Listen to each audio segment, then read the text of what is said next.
You guys better put on a bulletproof vest today. You better put on a bulletproof vest. You're going to need it. This is the shit right here that stops you from going back to a Super Bowl and winning. Howie Roseman, the general manager of the Philadelphia Eagles, took a blowtorch to the greatest, or if you want to say, the most accomplished defense in Eagle history. They took a blowtorch and played Moneyball like I always tell you. Why? What's the point? I'll tell you why. They refuse to spend money on defense.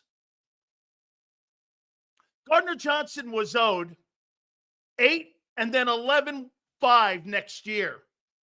There's the bulk of the money for Zach Bond.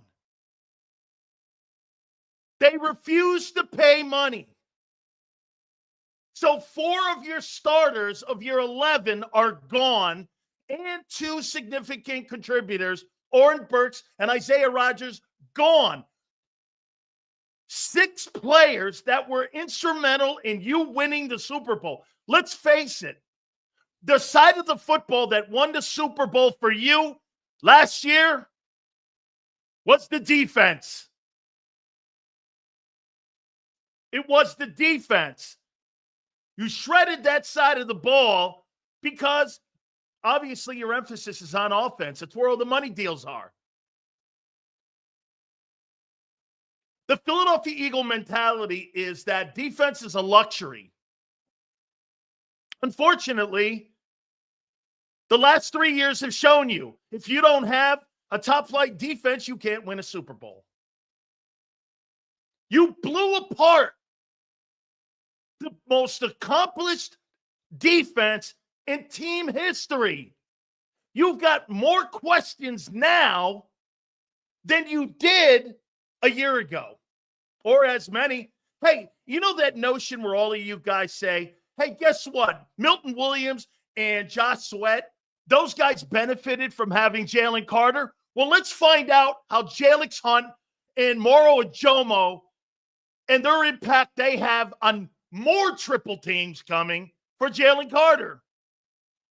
You're going to put lesser players, and wait a minute, in a draft pick, and you think that's going to suffice double teams and triple teams on Carter? Are you fucking high? Yeah, that's right. Lesser players ought to reduce the double teams. Sure. How? Common sense. Use it. Try using it. Here's the problem that the Eagles have with Gardner Johnson. They don't know how to coach him. They love the player, hate the person. I don't give a shit if he's Satan. If he can play, start him. You don't win championships with choir boys. 3 Super Bowl appearances and 2 Super Bowl wins. Whatever.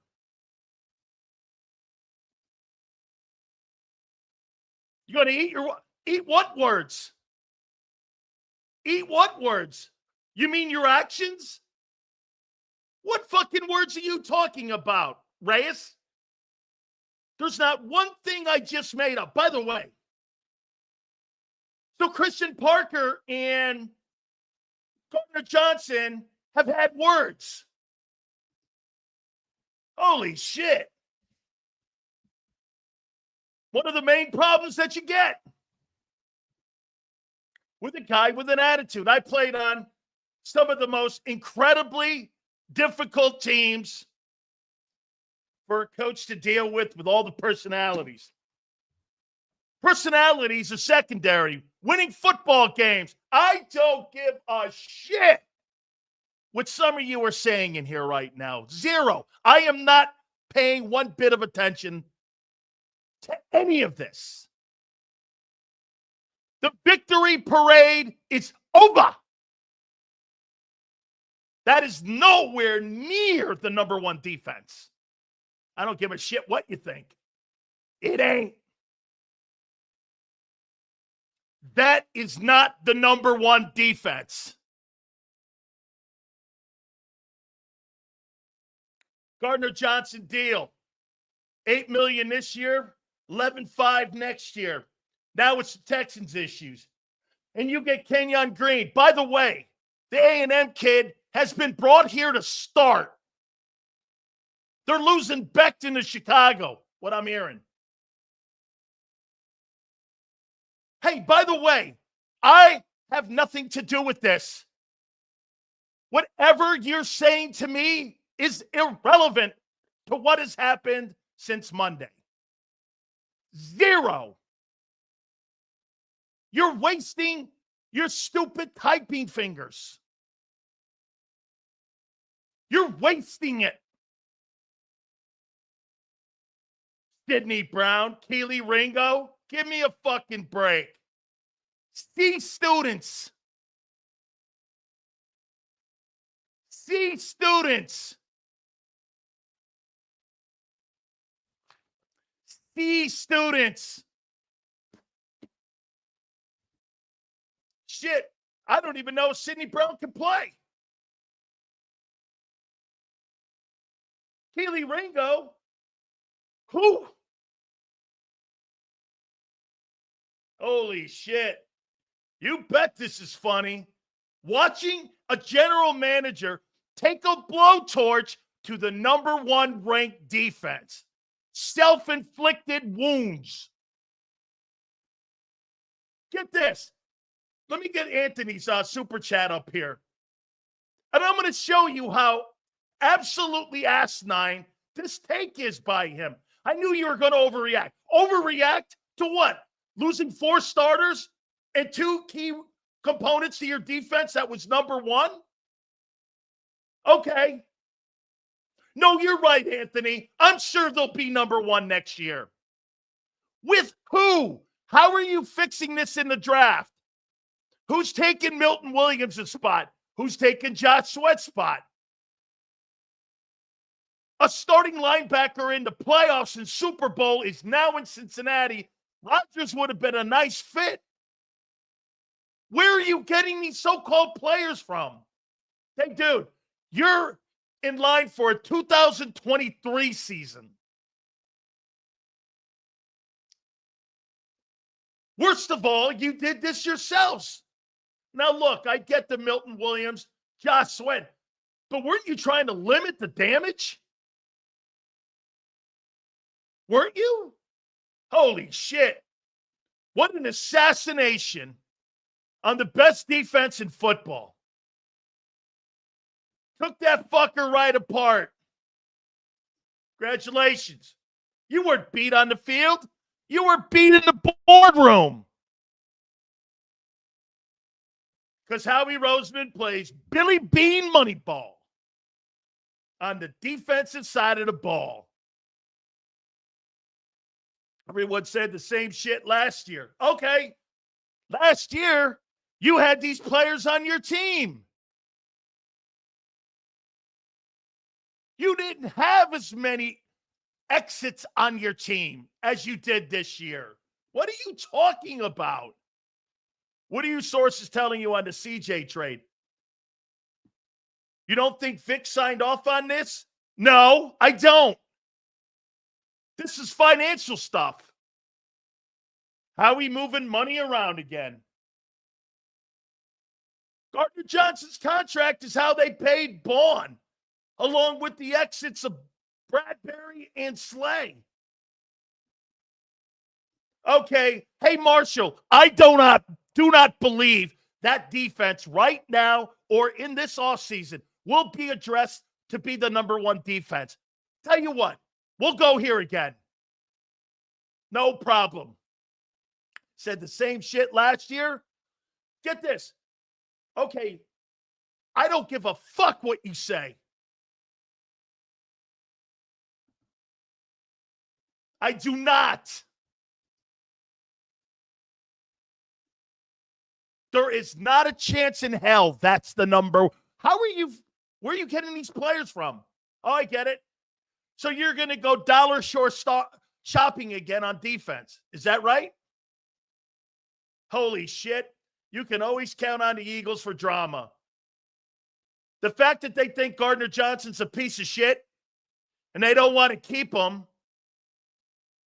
Funny, every time. Hey, who's going to be the so-called energy leader on that team now? Who? Show me. Hey, by the way, here's your defense. Let's take a look at it. Here's the number one offseason defense. Moro Jomo. Who? Trotter, not ready. Bryce Huff is your strong side linebacker. The guy sucks. Sidney Brown, how funny.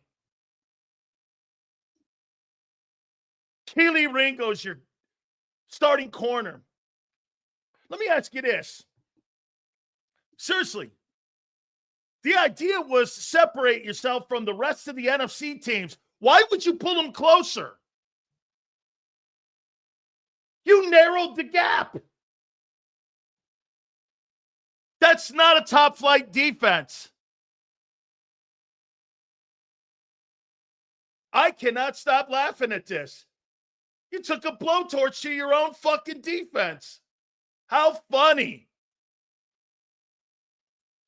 Howie still has an ego problem. People kiss his ass because he's done so well recently. I give him his props. Me too.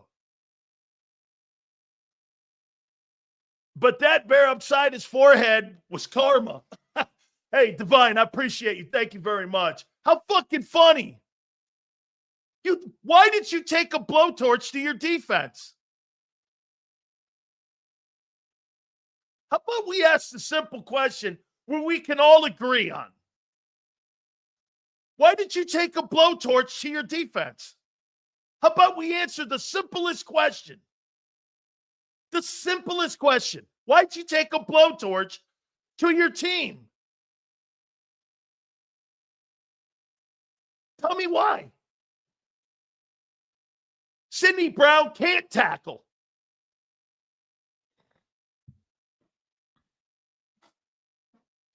Why did you take a blowtorch to your team? Hey, and by the way, what a pathetic reason to get rid of Gardner Johnson. Because he's got a big mouth? He's a big-time player.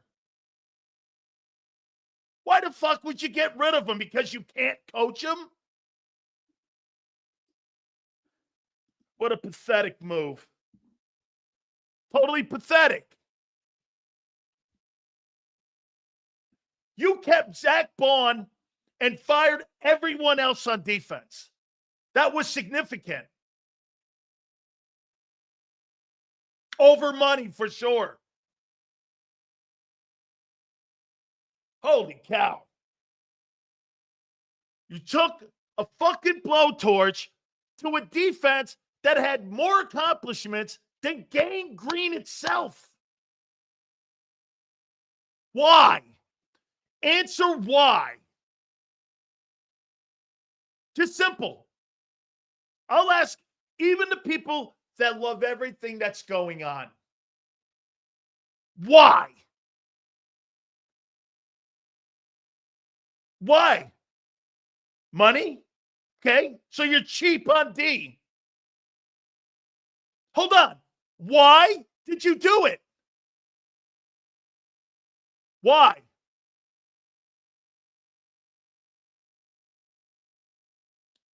Nobody can answer or nobody will. Why did they blow up the number one defense in the NFL? 5 D starters gone on the best D ain't a good look.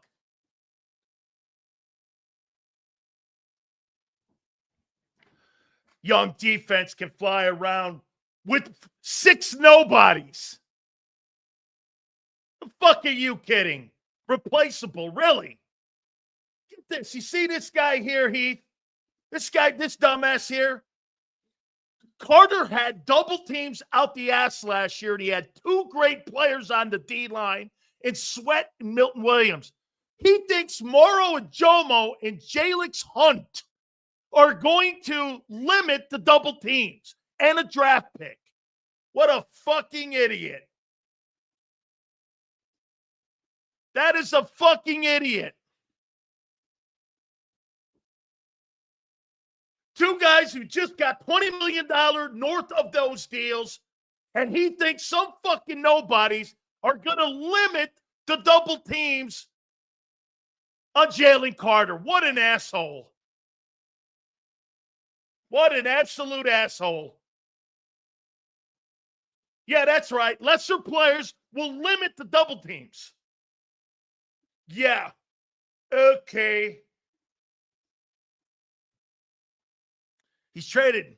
He took credit for the Super Bowls in his beef with Slay. This is not a fucking reason to dump players right here, Stay. I don't give a shit about bitching players going back and forth.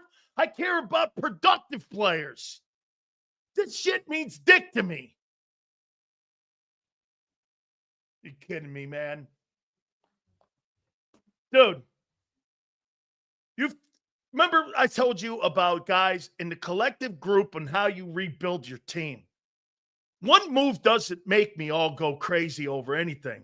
Collective groups of moves, that's what's going to win you a Super Bowl. Or not.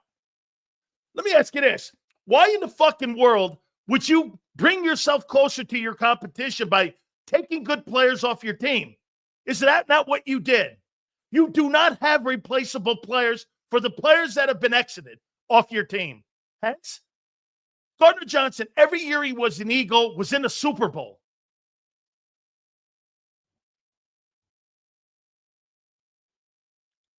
You do not have one player that can take the role of the players you've lost. None. Not even Oren Burks. Trotter's not Burks. Where are you getting that? Stupid fans. Stupid. We still have a top two best players on defense. What? Where? You got one elite player on defense. One. Well, Q, we'll see. Cooper, we'll see. 1 year doesn't make a career, my friend. What's crazy is you understand the sweat. You kind of get it. Get this. You know what Eagle fucking dumbass fans are doing? Some of them. Well, he's got a blown knee. That's why he got $20 million, and he was the best player on the Super Bowl field. Yeah, okay. Right. He's the fucking best player on the field. But he sucks now. Typical. I would have trust Howie. I do, but I am with you, Sales. I want to know why we lost our enforcer swag by trading CJ. Not a happy Eagle fan today. You lost your attitude. You lost your fucking attitude. Hey, man, I'm not a real Giant fan of the kid. I do dig his game. Do me a favor. Xander, I missed some supers. You fucking put a blowtorch to your team. You're a madman, Sills. Must be stopped by being accountable. You blow your guns way too soon. You just witnessed Vic turn the worst defense in the league to number one. Good luck to you, Marshall. Fucking A. Good luck to you. Thank you, brother. Appreciate you. Trotter's a bum. CJA, 12 interceptions in 2 years. That's insane great. Says I'm pretty upset about these moves. I'm sure I'm not done. I'm not alone. What a tragedy. You ripped apart the fucking best defense in the league for nothing. Jalen Carter's a $40+ million player next year. Need cap space. So you fuck over the number one defense to make sure that happens. Okay, well, be prepared. Your defense will take 10 steps backwards. And you're hoping your offense will be good enough, which it wasn't last year. The defense carried that. Guys, the defense carried you last year to the playoffs. They carried you. The star side of the ball, do you know how hard it is to build an elite defense? You finally had one. And you just put a blowtorch to it. Makes no sense. The shit makes no sense. And all because why? You had a problem with the player's attitude. Fucking weak. Do your job and coach them.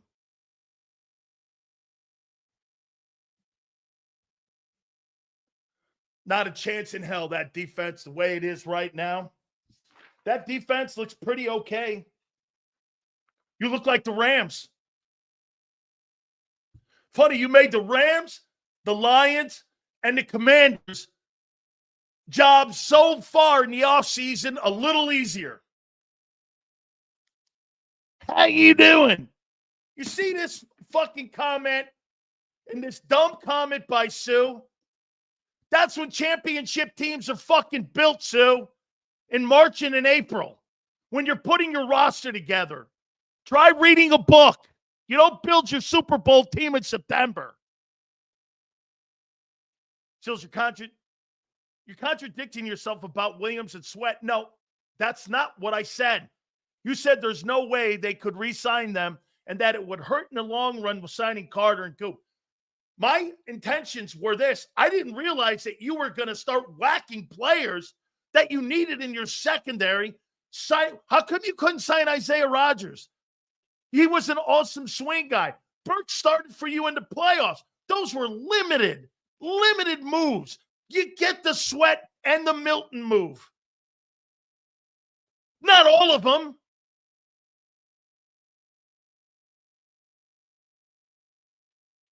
Not all of them. What's the point of letting Isaiah Rodgers? Dude, Isaiah Rodgers is a good player. Keely fucking Ringo, whatever.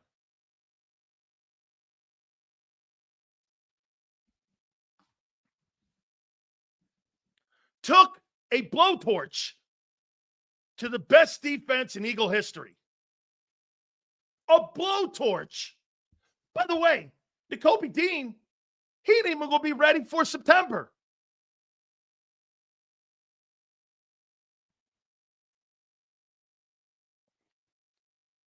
And you trade for another guy who was considered a bust in Houston. I get it with Stoutland. Look what he did with Becton. I guess this is like fucking rehab. I guess the NovaCare Center's a rehab center now. Right? It's like a rehab center for stiffs. Wow. You talk about ego. Nobody with any brains would sit here and go, 5 starters gone out of 11. 5. Half your defense. Really? You still think? Hey, by the way, I'm not even going to ask the most asinine question because I know I'll get an asinine answer. Why even ask it? Still got the number 1 defense in it. No, you don't. You're not even remotely close to it.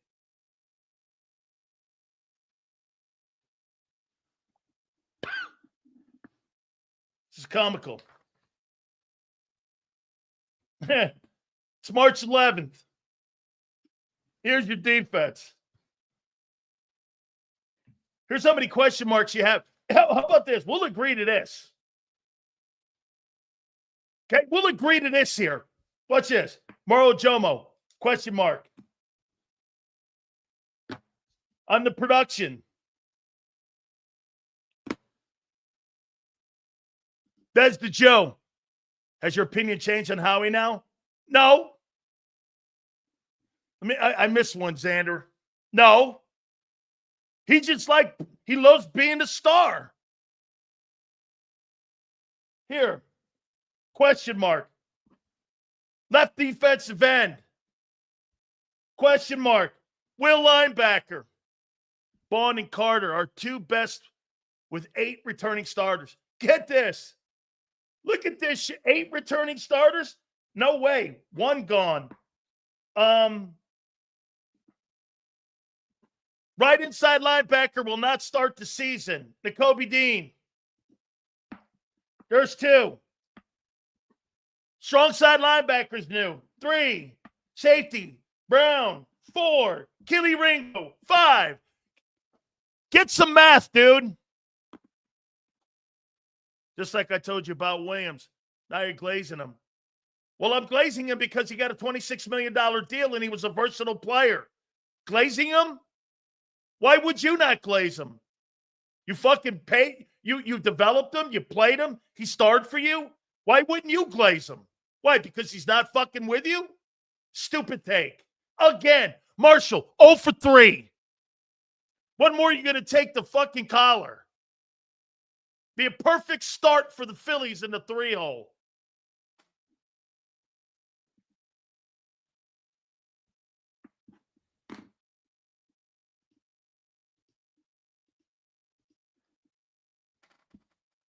Give a shit what you think. There's got to be a reason other than money. It's not. It's not, Josh. Oh, for CJ? Oh, it's attitude. And it's 2 things, Josh. They had to pay Bond.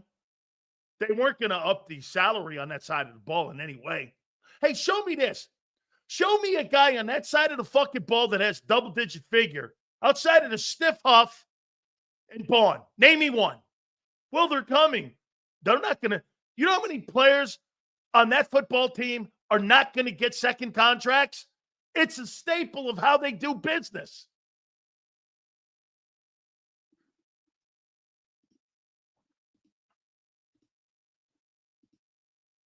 Manufactured out. What? Yeah, that's what I do. Manufactured outrage. Who in their fucking right mind would ever think that about me if you've ever watched my show? What an asshole. Sills, maybe your connections can get something out of Vic. Might be upset for CJ freelance and that. It's attitude. It's attitude and money. Big Marshall. Manufacturing bullshit. That's who Big Marshall is. Manufacturing bullshit.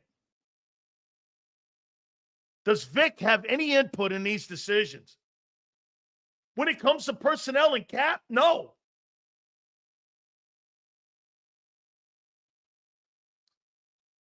No. Why? This is how they've done business for the last 10 years. No. Doesn't matter if Vic's the DC or if it's Sean Desai or if it's Jonathan Gannon. Are you trying to tell me business has changed? It hasn't. Love the show, Sills. Your overreaction today is bigger than your belly. Keep it up. Okay. Let me ask you this. How are you not pissed off you blew up and put a blowtorch to the number 1 defense? How are you not upset? I would ask you this. How many number 1 defenses have you had in the last 50 years? 2. You had it in your hands and you blew it up. Why? Nobody will answer. How fucking funny. You take shots at me, but you won't answer the simplest fucking question. Why did they blow it up? I mean, everyone that has a problem with me right now, you're aiming your energies in the wrong fucking direction. Aren't you upset that you have blown up the number 1 defense in the NFL? You're not upset with that. Okay? Why would you be? Know what the fuck you're talking about? because we trust. Hey, get this. This is what you've had the last couple of years here.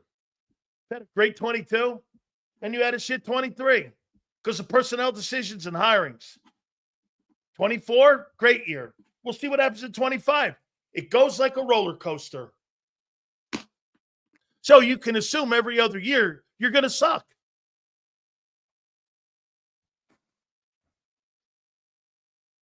That's the way you do business. Why would you bring the rest of the league closer to you?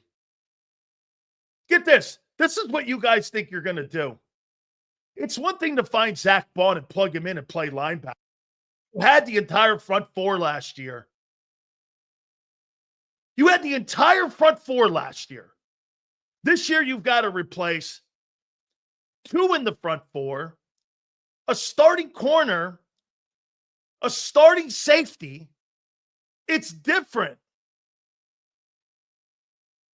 What a bunch of shit. Some of you are the dumbest people I've ever spoken to. And it's remarkable on how asinine some of your takes are. You've lost 5 fucking starters. 5. And you still think you're the best defense in the league. Your team is not the same right now. That's not the same. That's not the championship Eagle team that was just a month ago. Watch this. How many people in here believe the Eagles are still the number 1 defense in the NFL? You want to get some fucking laughs? Watch this shit. Question. How many people in here believe that fucking the Eagles are the number 1 defense? You want to get some laughs? Here they come. Look at this guy. 1. Kenyon fucking Green. Stiffest of stiffs. I don't get it. He's a bust. We'll see, though.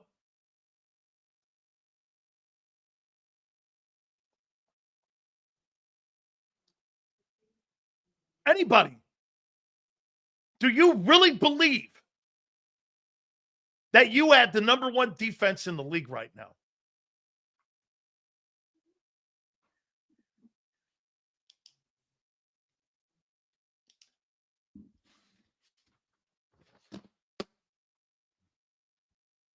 Nobody.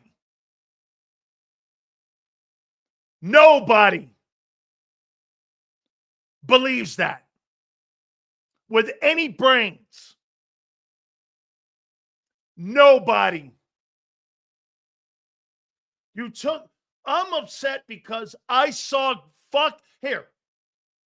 You know why I'm upset? I saw fucking greatness. Every week, it was astonishing how good that defense was. They were astonishing in the Super Bowl.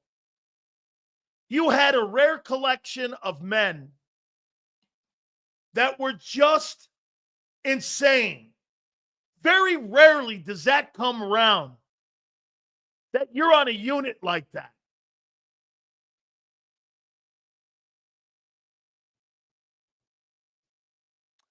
Free Super Bowl appearances and Howie.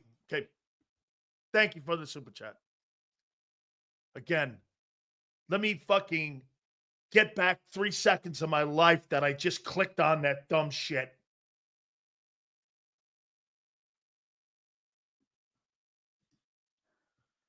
Sills, Howie blew it up because the salary allocation is not balanced. How many times have I told you that, Bob? That's an unbalanced cap. Howie believes Vic and Stout can recreate the past. This is the defense merry-go-round we will stay on. Howie gives you content.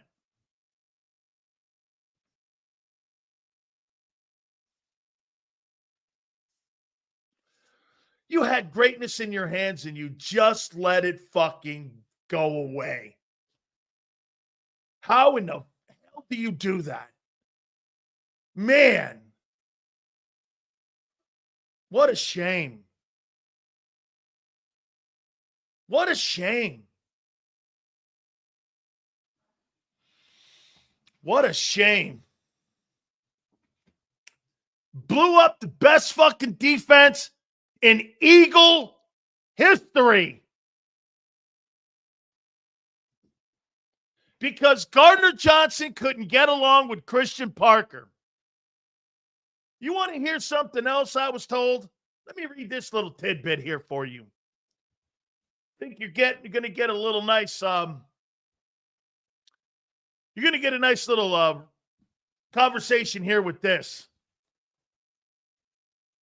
Big Sills, in the building sources. Howie and Lurie got into it the other day. You can hear Howie, in fact, in the offense, shouting, I'm tired of these players with their fucking podcasts and shit and radio shows. All in the media. You told Lurie he's had enough of it. Done with this. Lurie's not happy with it. He ultimately left it up to Howie to make decisions.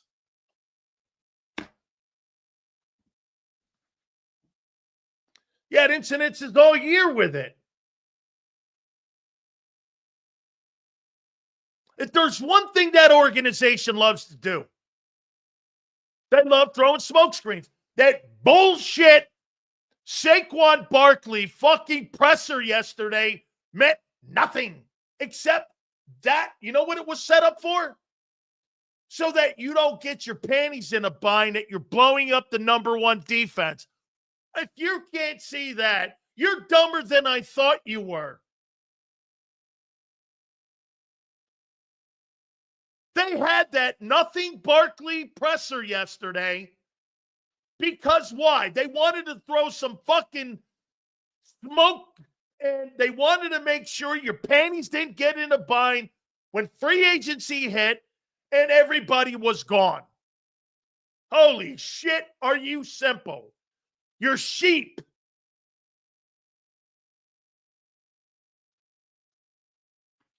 Sheep. Most of you can be told anything. Eagles give you a reach around, you're all smiles. What a fucking tragedy. Now, maybe I'm a little more sensitive to it because I'm a defensive type guy. I couldn't believe how great they were. I just couldn't fucking believe it. The team you have right now on March 11th, you ain't going back to that game. Not with that fucking group of defensive guys. Get this. Well, we got Jalen Carter. Yeah, Cleveland's got Myles Garrett. You're lucky you got that offense. That's the only way you're in the building. It ain't because of that defense. Bryce Huff. Really? If Bryce Huff starts, you're fucking in trouble.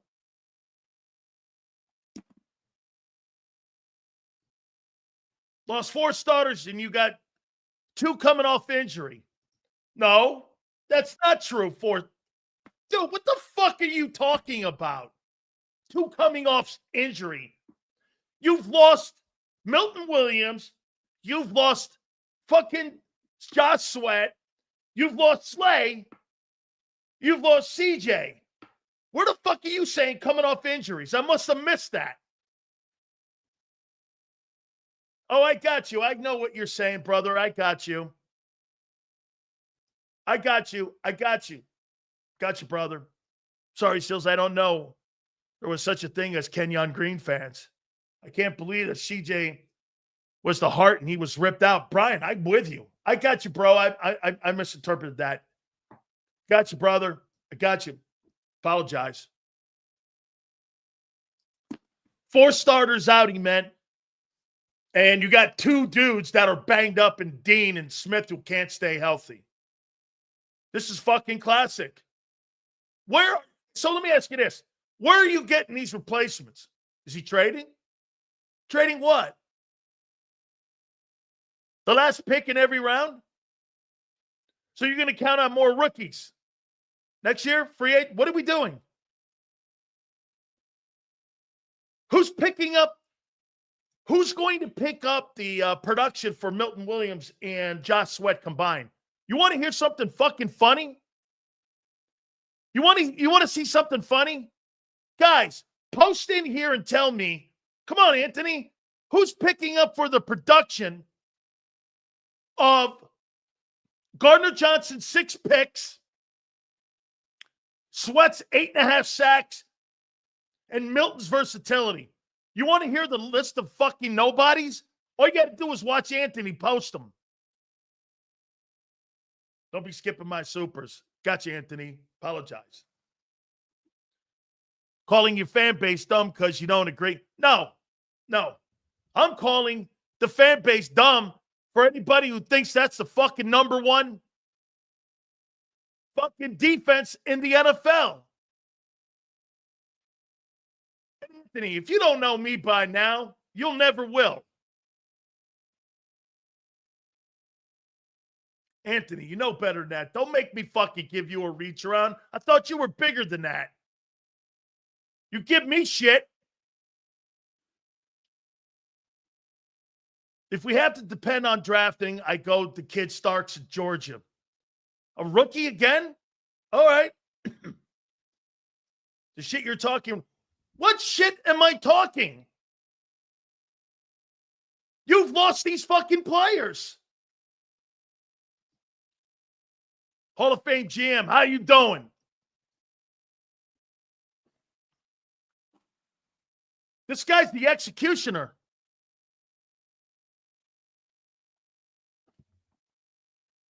Build it up, tear it down. Build it up, tear it down. Build it up, tear it down.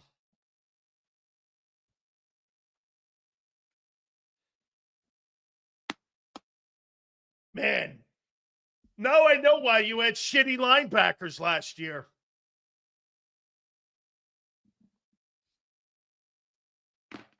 Better hope Zach Bond plays his ass off this year and he don't have a down year. You better pray you don't get any injuries either. Unlike you did a year ago where you didn't have any. You better hope that's the room.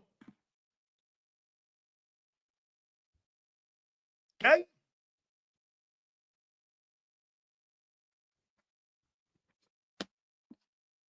What an absolute incredible blowtorch. Hey, Anthony, I love you, brother. Me too. You know we're boys. Dude, Anthony, all kidding aside here. All kidding aside. My aggravation with this, Anthony, bro, I love you, man. My aggravation with this is that I saw a really special group of men. I know you couldn't keep all of them, Anthony. But to go in there now and completely rip apart your football team the way it's been on that side of the ball, I really just started really liking that side of the ball and what they were doing and where they were going and the journey they were on and the love they had for one another and how they played for each other. I mean, maybe that's where I'm at. See Sue in here? Sue says they have a plan. Yeah, but the plan doesn't have where you get the same type of men in the room. You don't, hey, Sue, you can't clone number one and championship defenses. You can't clone them. It's a special group of men. I don't know.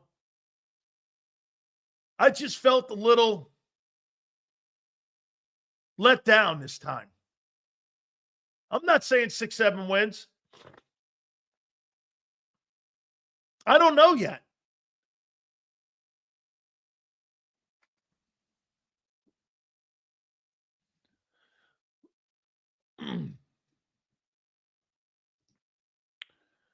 Sills, here's the silver lining. Howie's probably the only GM in the league who can rebound from fire sale quickly. The team today will not be the team in August or December. Yeah, it's either going to be hit or bust. That's what I just got through saying, Bob. It's either hit or bust.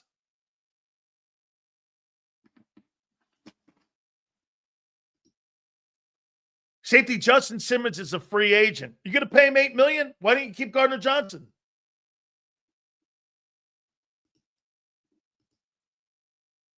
Like you said, Sills, can't fall in love with players. Yeah, but you can fall in love with a unit. It's not the players. It's the unit. You're missing it.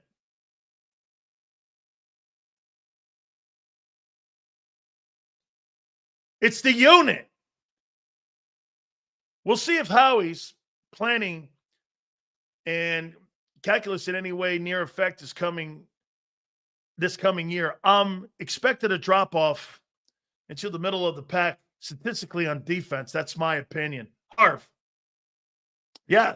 Right now, that defense is about the 15th or 16th ranked defense in the league with that personnel. And with rookies, we'll see. So, do you think Howie mailed it in? No. You believe so? This guy we just got was ranked 82, 83 in qualified guards, but we're championship move. I mean, I think this guy here has been a colossal disaster in Houston. He was the 15th pick out of A&M. Now, look, Howie believes that Jeff Stoutland can make him into another Mekhi Becton. You know what Mekhi Becton's being offered? Between $11 to $12 million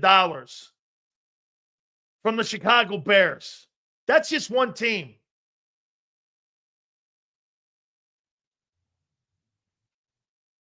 Again, this is not about one guy. It's about the unit.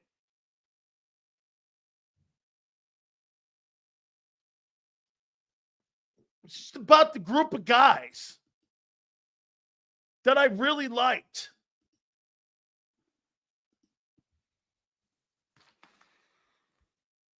I mean, here, you want to hear another one here? Let me put this out here, Anthony, before I read yours. Here's another one. You know what New England's saying? New England's saying that they're in contact with 3 teams right now, and in the belief that they can move out of that, I think the 3rd pick, which would be Abdul Carter. And one of the conversations is with the Eagles for A.J. Brown. Do I believe that? I don't know. Most likely, no. But that's what the Boston folks and the people that covered the team are saying, that New England is in conversations with 3 teams, and the Eagles are one of them. That doesn't mean the Eagles are receptive to that. That just means that they might trade for Abdul Carter, A.J. Brown in New England. Now, look, like I said, I don't know. After blowtorching the defense, anything is possible with Howie. Anything. Somebody goes, it's a huge mistake. Gardner Johnson's a huge mistake. You had the guy under contract for, you know, it's funny. I kept telling Xander, hey, you know, you're going to need another safety. Oh, they got Gardner Johnson for 2 years. That's what I thought, too. I said, oh, yeah, you're right. I never thought they liked the player. I never thought they liked him.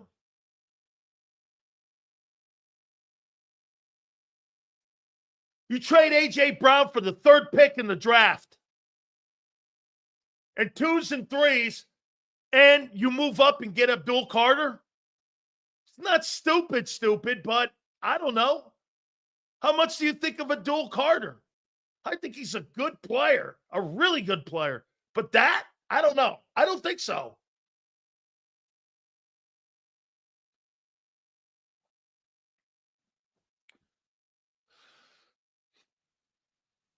He's going to go in those top 3 picks. He's going to go Cam Ward, Travis Hunter, and Abdul Carter.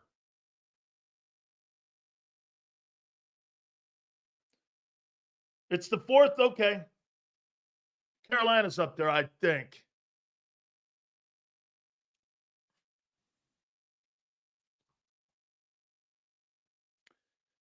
Not trading. I mean, I'm not taking anything off the table now. Boy, when Howie Roseman said this thing was going to look different, holy shit, was he not kidding? Holy shit, was he not kidding?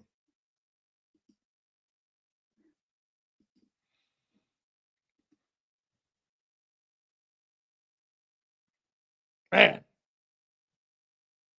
why did you blowtorch your defense? Like I said, here, and get this. So Gardner Johnson, the Eagles didn't like him because of his attitude and the money he made. And he and Christian Parker had constant words with one another throughout the season, is what I'm being told. Okay? I mean, that's why you got rid of him? Guy who had 12 interceptions the last 2 years he was in Philadelphia and 2 Super Bowl appearances? That's why you cut him loose and traded him for a stiff? Get this. There's enough leadership on defense with who? Who's your leader on defense? Carter, you constantly have to calm down? Vaughn? Maybe. Who else? Who else? Carter, who gets in conversations with his head coach constantly for his behavior in games, is the leader? No, thank you. Hey, sometimes your best player is not your best leader.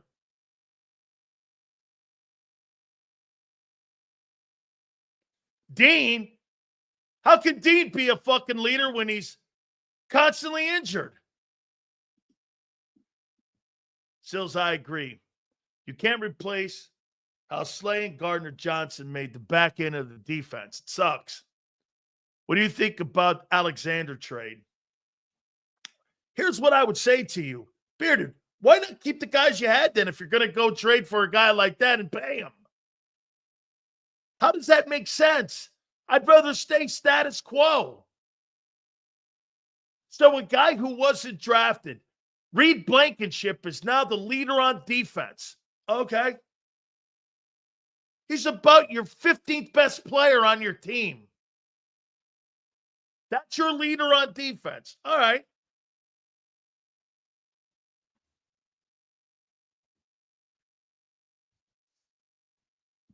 You got rid of a guy because you didn't like him. Damn, dude. You don't win You don't win championships without having choir boys on your football team. You're not going to win fucking championships with those dudes. You're going to win them with Warriors, whatever that looks like. Fucking kidding me. Snowflake heaven. How upset are we about losing Goddard? Dude, I think they're going to cut his ass.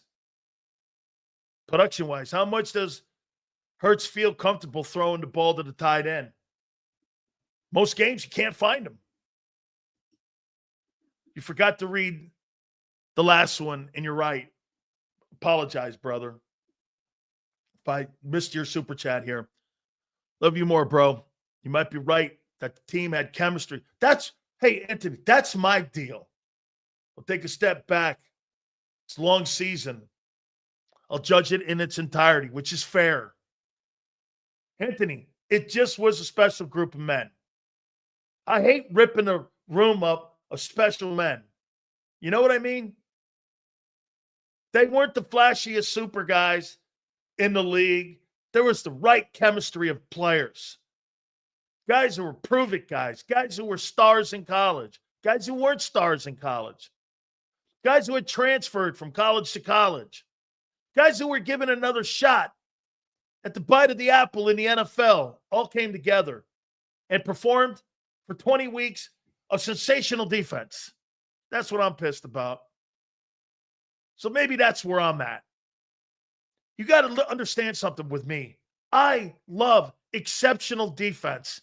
And when guys are playing the way that those guys played It was special to watch.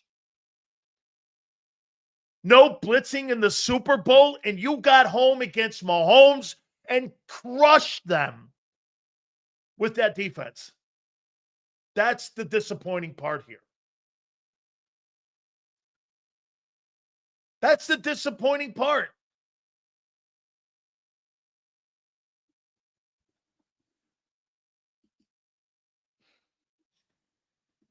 Again, it's about it's about a special group of men. Do you think they made the right trade because they know they were losing Becton? That's right. They're hedging their bets because they're really feeling that Becton's going to Chicago. Maybe he can help the dude. But by the way, I'm not leaving that stone unturned. By the way, give me a total on the likes. Please hit the like button. Your supers have been great. Thank you. Guys, listen. Free agency in the draft is not going to fix these holes. It's not.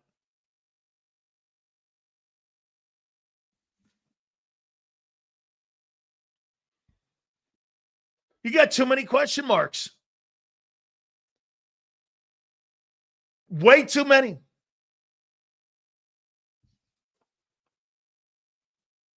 By the way, Howard Balzer is going to talk to us, our Hall of Fame voter, at the bottom of the hour, 3:30 Eastern.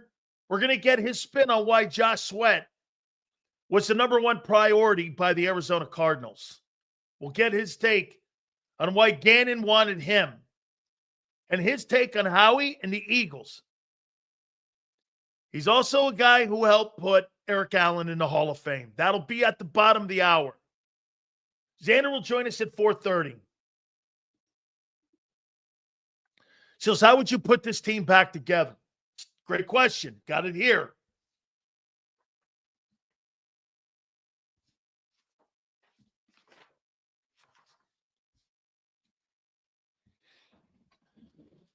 There's no question. Trade has to be made.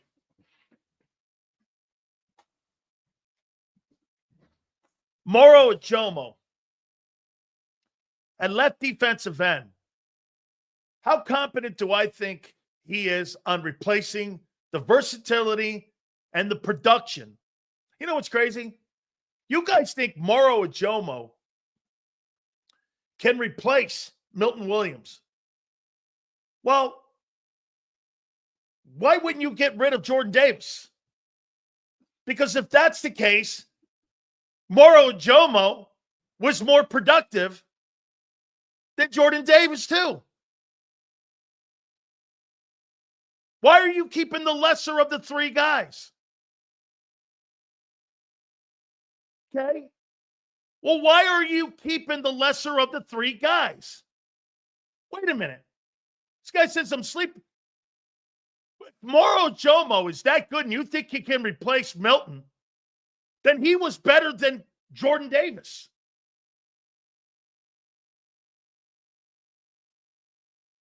I don't like the CJ trade one bit. All I could do is sit and wait. I'm with you on the chemistry. I don't understand it, but I don't know what the conversations are being had. Love the show. Thank you, brother. Xander, I missed the super chat here if we can throw that up. Thank you, Q. I appreciate it. Slay knew they were trading CJ. That's why I made comments about Blankenship being leaders. Yeah. You see Lane Johnson throw that out too? Howie AZN? I think more to come. Becton's gone. My opinion. Get this. Look at this here. So people are going, Moro Ajomo can replace Milton. Isn't that what I just said? So Moro Ajomo then was better than Jordan Davis too. And you kept that fucking guy instead of dealing that guy for some more pieces. I'm not paying that guy. Moro Ajomo and Milton Williams were better players the last 3 years than that guy by far. by far. And you want to extend him. Why?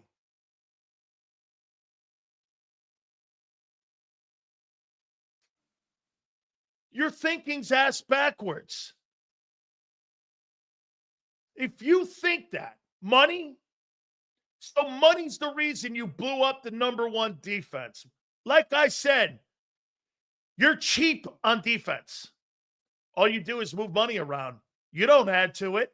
You never have. In my 5 years covering your defense, you have never added money to that side of the ball. That Zach Bond deal is not an ad. It's a lateral move. You got rid of Slay and Bradbury contracts and the 2 D linemen and CJ's contract to pay the guy. Congratulations. You sacrificed 4 contracts to pay 1 guy on defense. How's that not what happened? Yeah, Bryce Huff is a miss. Get this. The highest paid player, there's the 2 highest paid players on defense are Zach Bond, okay, and Bryce Huff.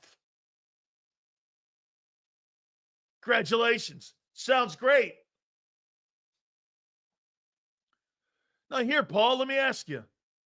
I wonder if Justin Simmons comes into focus. Why would you pay $8 million when you had a guy making $8 million? That's what that guy's going to cost you.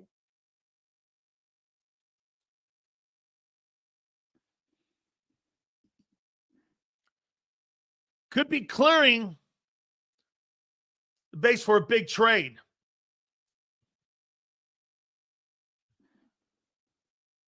Anthony, I wonder if that Trey Hendrickson deal comes into focus now.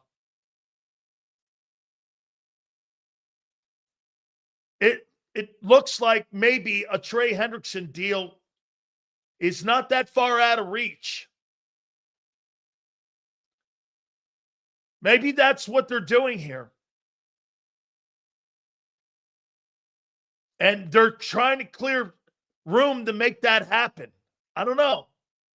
That is a spitball.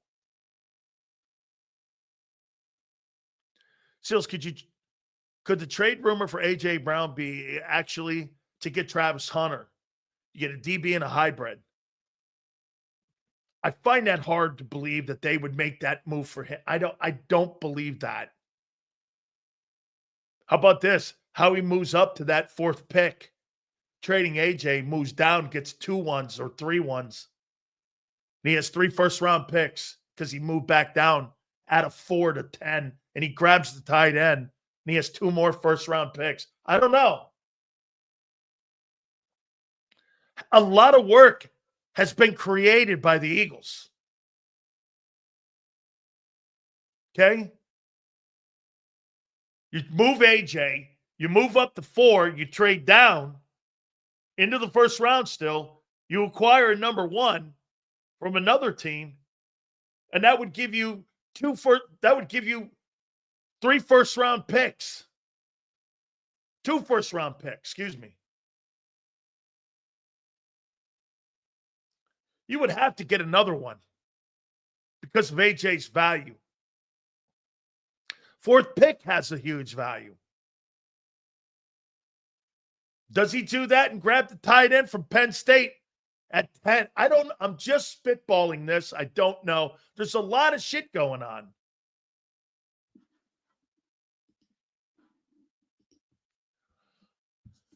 Man.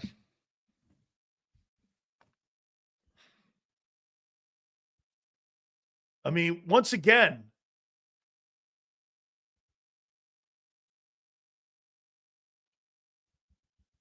they're talking about Justin Simmons. Okay.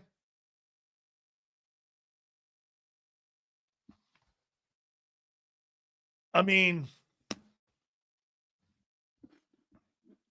I'm keeping an eye on my email.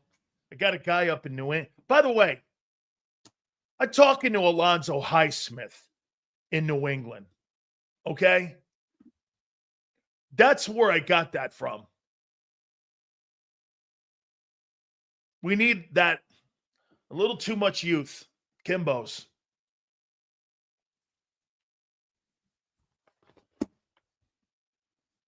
You got rid of Gardner Johnson because you couldn't coach him.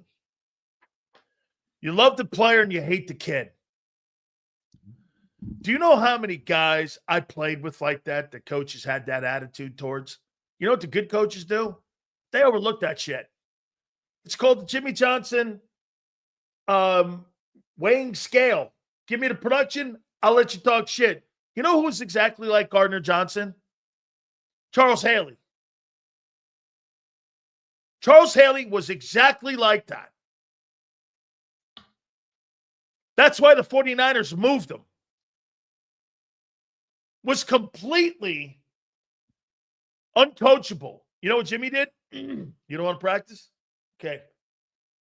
That means 6 tackles and sack and a half every fucking game. Or guess what happens? You're out of here. Well, that guy won 5 Super Bowls with that shitty attitude of his.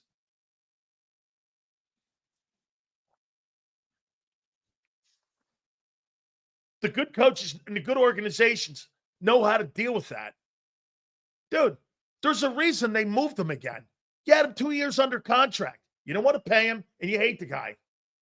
There's no other explanation for that. He was too expensive, and his attitude was too much. What other reason would it be that you moved him? What other reason? What other reason did you move him? He had 6 interceptions for you. What, he finished 3rd? So let me get this right. Gardner Johnson finished 2nd. No, wait. He finished 3rd and 1st in the interceptions in the 2 years he played for you, and you were in the Super Bowl twice, and you fucking moved off him. Oh, okay. Why? Because you hated him. Plain and simple. Plain and simple. You hated him.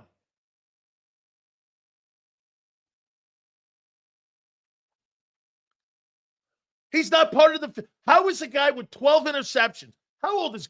Hey, Kyle. How old is Gardner Johnson?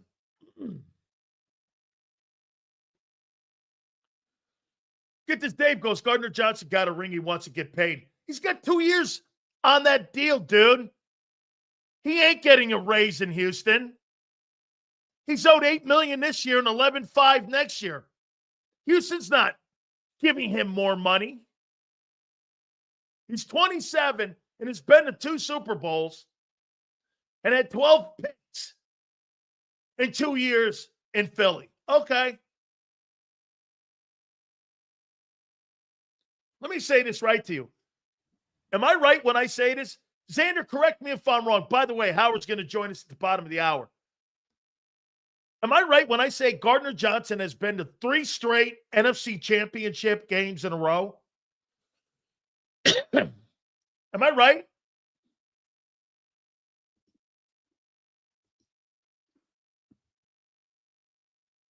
Has Gardner Johnson been to 3 straight NFC championship games in a row?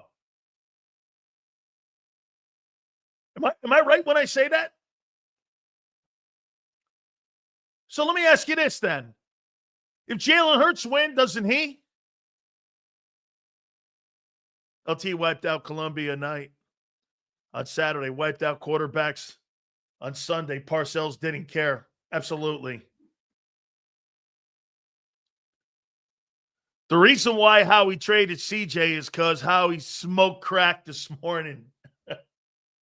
So Gardner Johnson has gone to 3 straight NFC championship games, been to 2 Super Bowls, and the Eagles move off because they fucking hate him. All right. That sounds like a strategy. And their strategy, Sidney Brown. I guess all he does is win. Well, you moved a guy who was a star for you. You notice one thing that's very evident? If you've got any kind of conversation or attitude, like a Reddick or Gardner Johnson, and you don't toe the line, you're gone. No matter how productive you are, you're gone.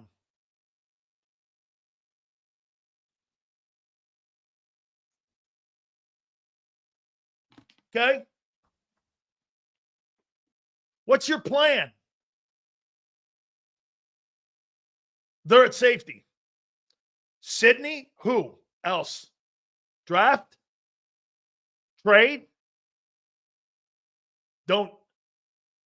If you trade for another $8 million guy, you'll know exactly why. You know, the Eagles, there was something that was posted out that said the Gardner Johnson move was strictly money. You sound dumb doing that. Why is it money?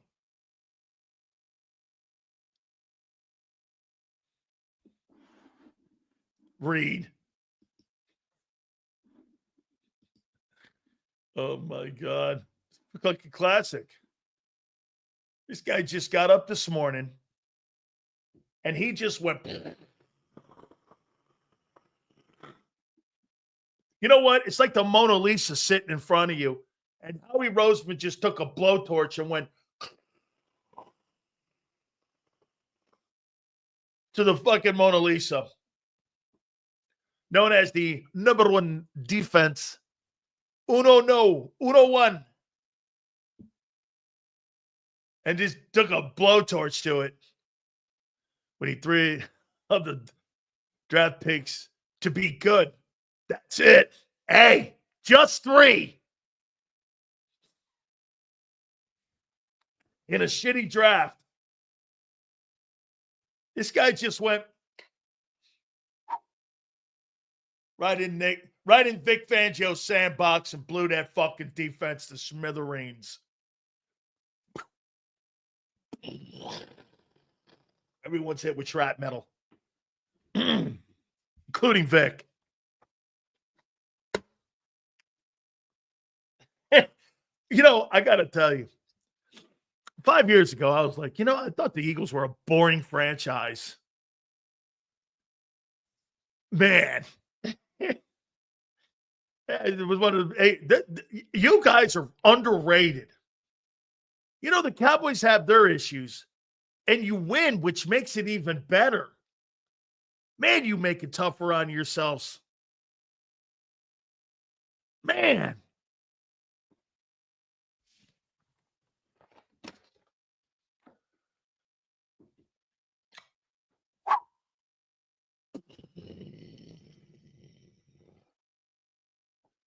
It's like Howie sent a cyber attack into the defensive team meeting rooms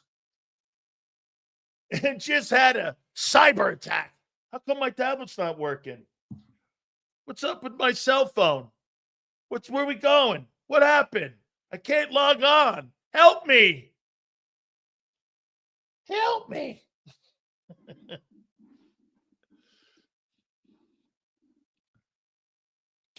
Drafting a rookie can't always be the answer. To replace a starter like CJ, Quinyon Cooper were the exceptions to the rule. Hey, Mike, to your point, maybe another corner and safety that they've drafted in the last 15 years that was worth a shit. To your point, Mike.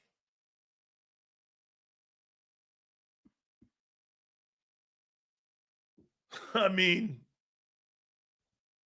here's who I have as my top 5 NFC teams.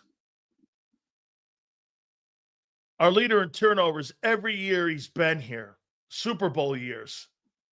What a stupid trade. This draft isn't replacing CJ, Milton, Sweat, Slay, Rodgers, Burks. Don't kid yourself. I agree, 100%. You're going to have substitute teachers for substitutes.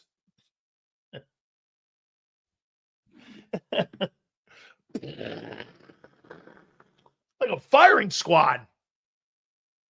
Howie Roseman had the firing squad this morning or these last couple days. There goes Milton. There goes Slay. There goes Sweat. There goes Oren Burks.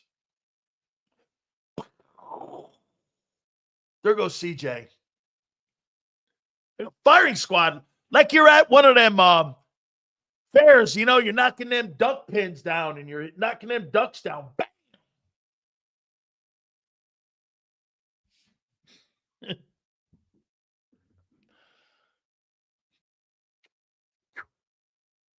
Oh. Yeah. I don't know.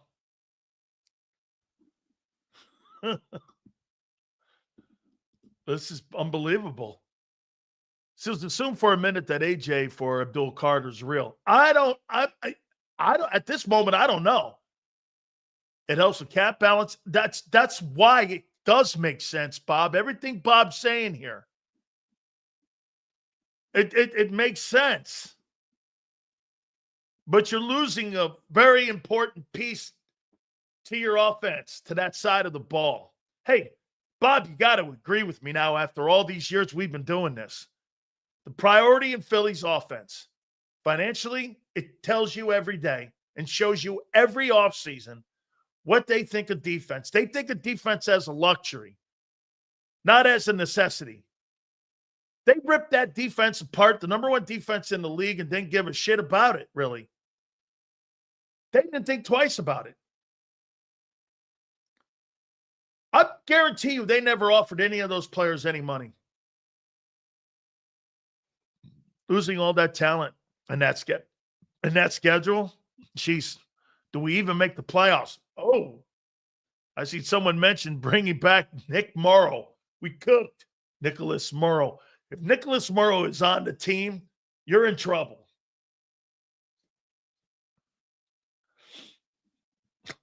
Yeah. It's making $30 million. No one's trading. Really? You ate $33 million before on a deal for Carson Wentz. Talk to me about what can and can't be done. In today's NFL, every deal's manageable. Every one of them.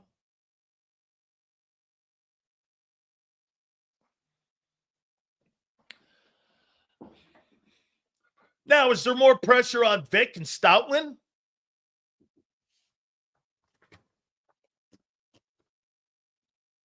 So Vic's got to go into the, let's see, I need a safety spice. I need a defensive end spice. I need a pass rusher spice. I need a safety spice. Oh, little touch of my swing corner. Oh, my leadership spice. That's the best spice. And then I got to roll it around. A little bitter. That shit's a little bitter. Yo, keep believing Ringo, Jomo, and Hunt, Sidney Brown are the answers. Lucky for me, I'm not that stupid. Listen to those names. I don't know. They sound like special teams guys to me, except for Ojomo.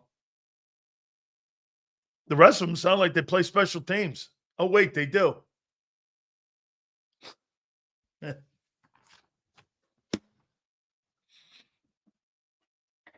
Howie's got something cooking. He may. He may. I want to know why Arizona made that deal for Sweat. We're going to talk to people in New England tomorrow. Today, we're going to talk to Howard Balzer, who covers the Cardinals, a Pro Football Hall of Fame voter and a national reporter. He was on Jim Rome the other day. And he's a friend of ours for over 30 years. And we're going to talk to him about Howie, the Eagles, the move to get Sweat, even with the knee injury, Jonathan Gannon. I think Arizona's got a shot. AJ for the Pats. First 2 rounds, Gonzalez, tear it down. You give me a 1 in Gonzalez and then a 2nd, and I can move up and get Abdul Carter? I don't know. I mean, that's a tough move off of. Drake May would have a receiver. Hey, by the way, real quick, boy, if you're Jared Mayo, the former head coach of the Patriots, are you not doing this? Gee, I wish you would have spent this money for me like you're doing Mike Vrabel. Holy shit. Couldn't you hook up a brother? I mean, you're spending money like you're thieves. You mean you couldn't hook a brother up here and spend any kind of money for me? You guys are spending money. Like I said, you guys are robbing Fort Knox. Yeah, look at somebody in here says stopgap hire. Yeah, well, don't use a black guy to do that because it's not cool.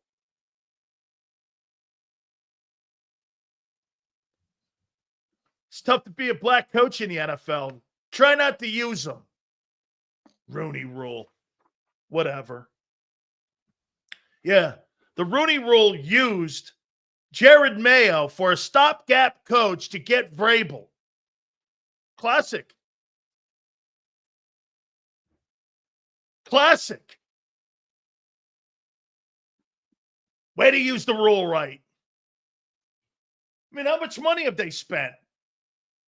$400 million already in future contracts?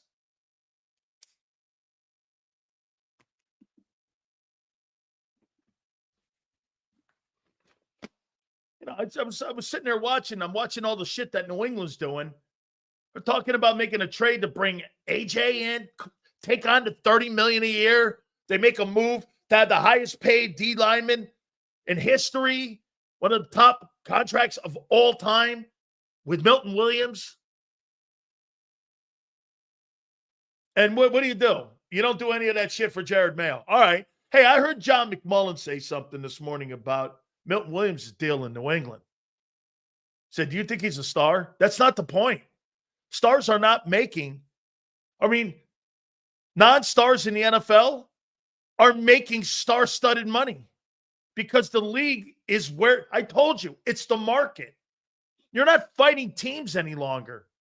You're fighting the market. Teams are not negotiating against other teams like they used to in the past.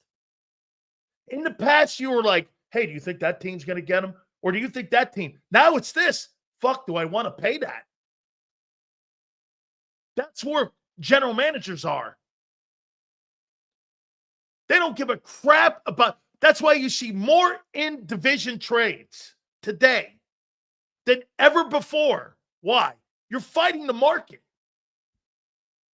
Dude, if you can get a first-round pick from the Commanders and you trade somebody, you're going to do it. You're going to do it.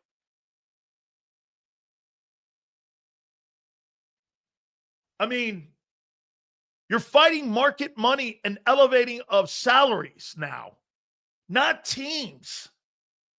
Hey, you see what the Commanders are doing? No, I'm too busy worried about the market for DTs. That's what I'm looking at. Hey, did you see the 49ers have lost 11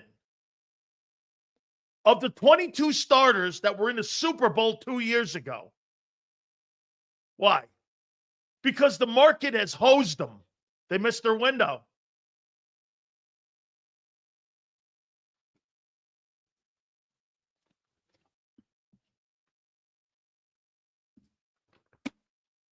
Shit, I haven't even gotten off my front page yet. Sills, I'm fucking pissed no matter how people try to spin this, and they are. You don't do this. I don't want nice guys on my damn defense. You try to replace talent, but gone is the grit, the attitude, the swagger. Remember 23? Wake up, folks. William, thank you. William, not probably more with that take than any of it today. I just love that core of guys, man. It was just a special group of dudes. Were they the best players at their position in the league? No, but as a collective group, they were. Remember, it's not about the one. It's about the group. You guys are talking about Jalen Carter all the time. Hey, William, you know what these fish in here think, some of them? That Jalen Carter is going to take on less double teams this year with lesser players. Oh, okay. Yeah, that'll work. Where did you get that from? Milton Williams is a $26 million a year guy now.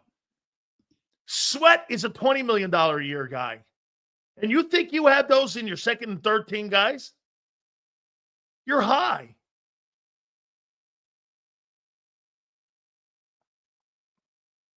Sills, speaking facts, a disrespected male. I guess Kraft wanted to save money for his massages. I think it's an absolute disgrace what he did to Jared Mayo, that you didn't spend the kind of money that you needed to spend on him. And what you do for an African-American coach in this league who works his ass off to try to get an opportunity to be a coach, you use the Rooney Rule as a stopgap guy so that you can get your boy that you wanted in Mike Vrabel because he was still being paid by the Titans. It's a shitty move, and it's fucked up.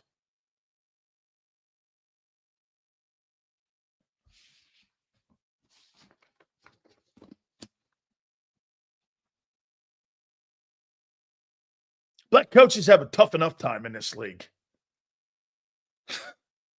It's a prime example on what they did. Look at what they did in Houston. I get it. D'Amico Ryans got the job, but look what they did to David Culley.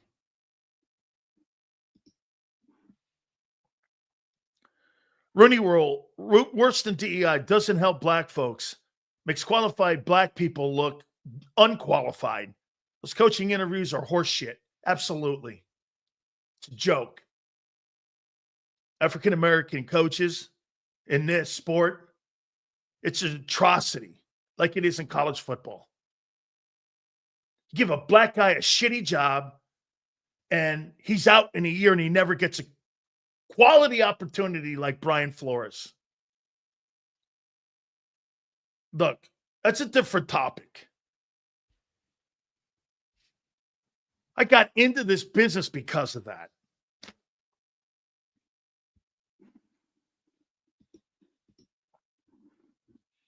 How he's screwing up the roster sales, we're doomed. You're not doomed. You're just going to have a different group of dudes, and you're going to have to hope it works. Was Lovey Kyle? Okay. I loved Lovey. Lovey Smith's a great coach. Spot on.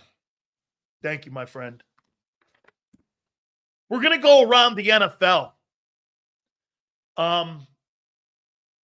Tomorrow we're going to talk to a friend of ours, Dan Shaughnessy, up in Boston on the Milton Williams deal. I don't know if Shaughnessy is a Hall of Fame voter like Howard Balzer is. I'm not sure he is. I don't remember. I know that I think Howard's on both committees, the veteran and the regular 50 guys that vote on the modern players.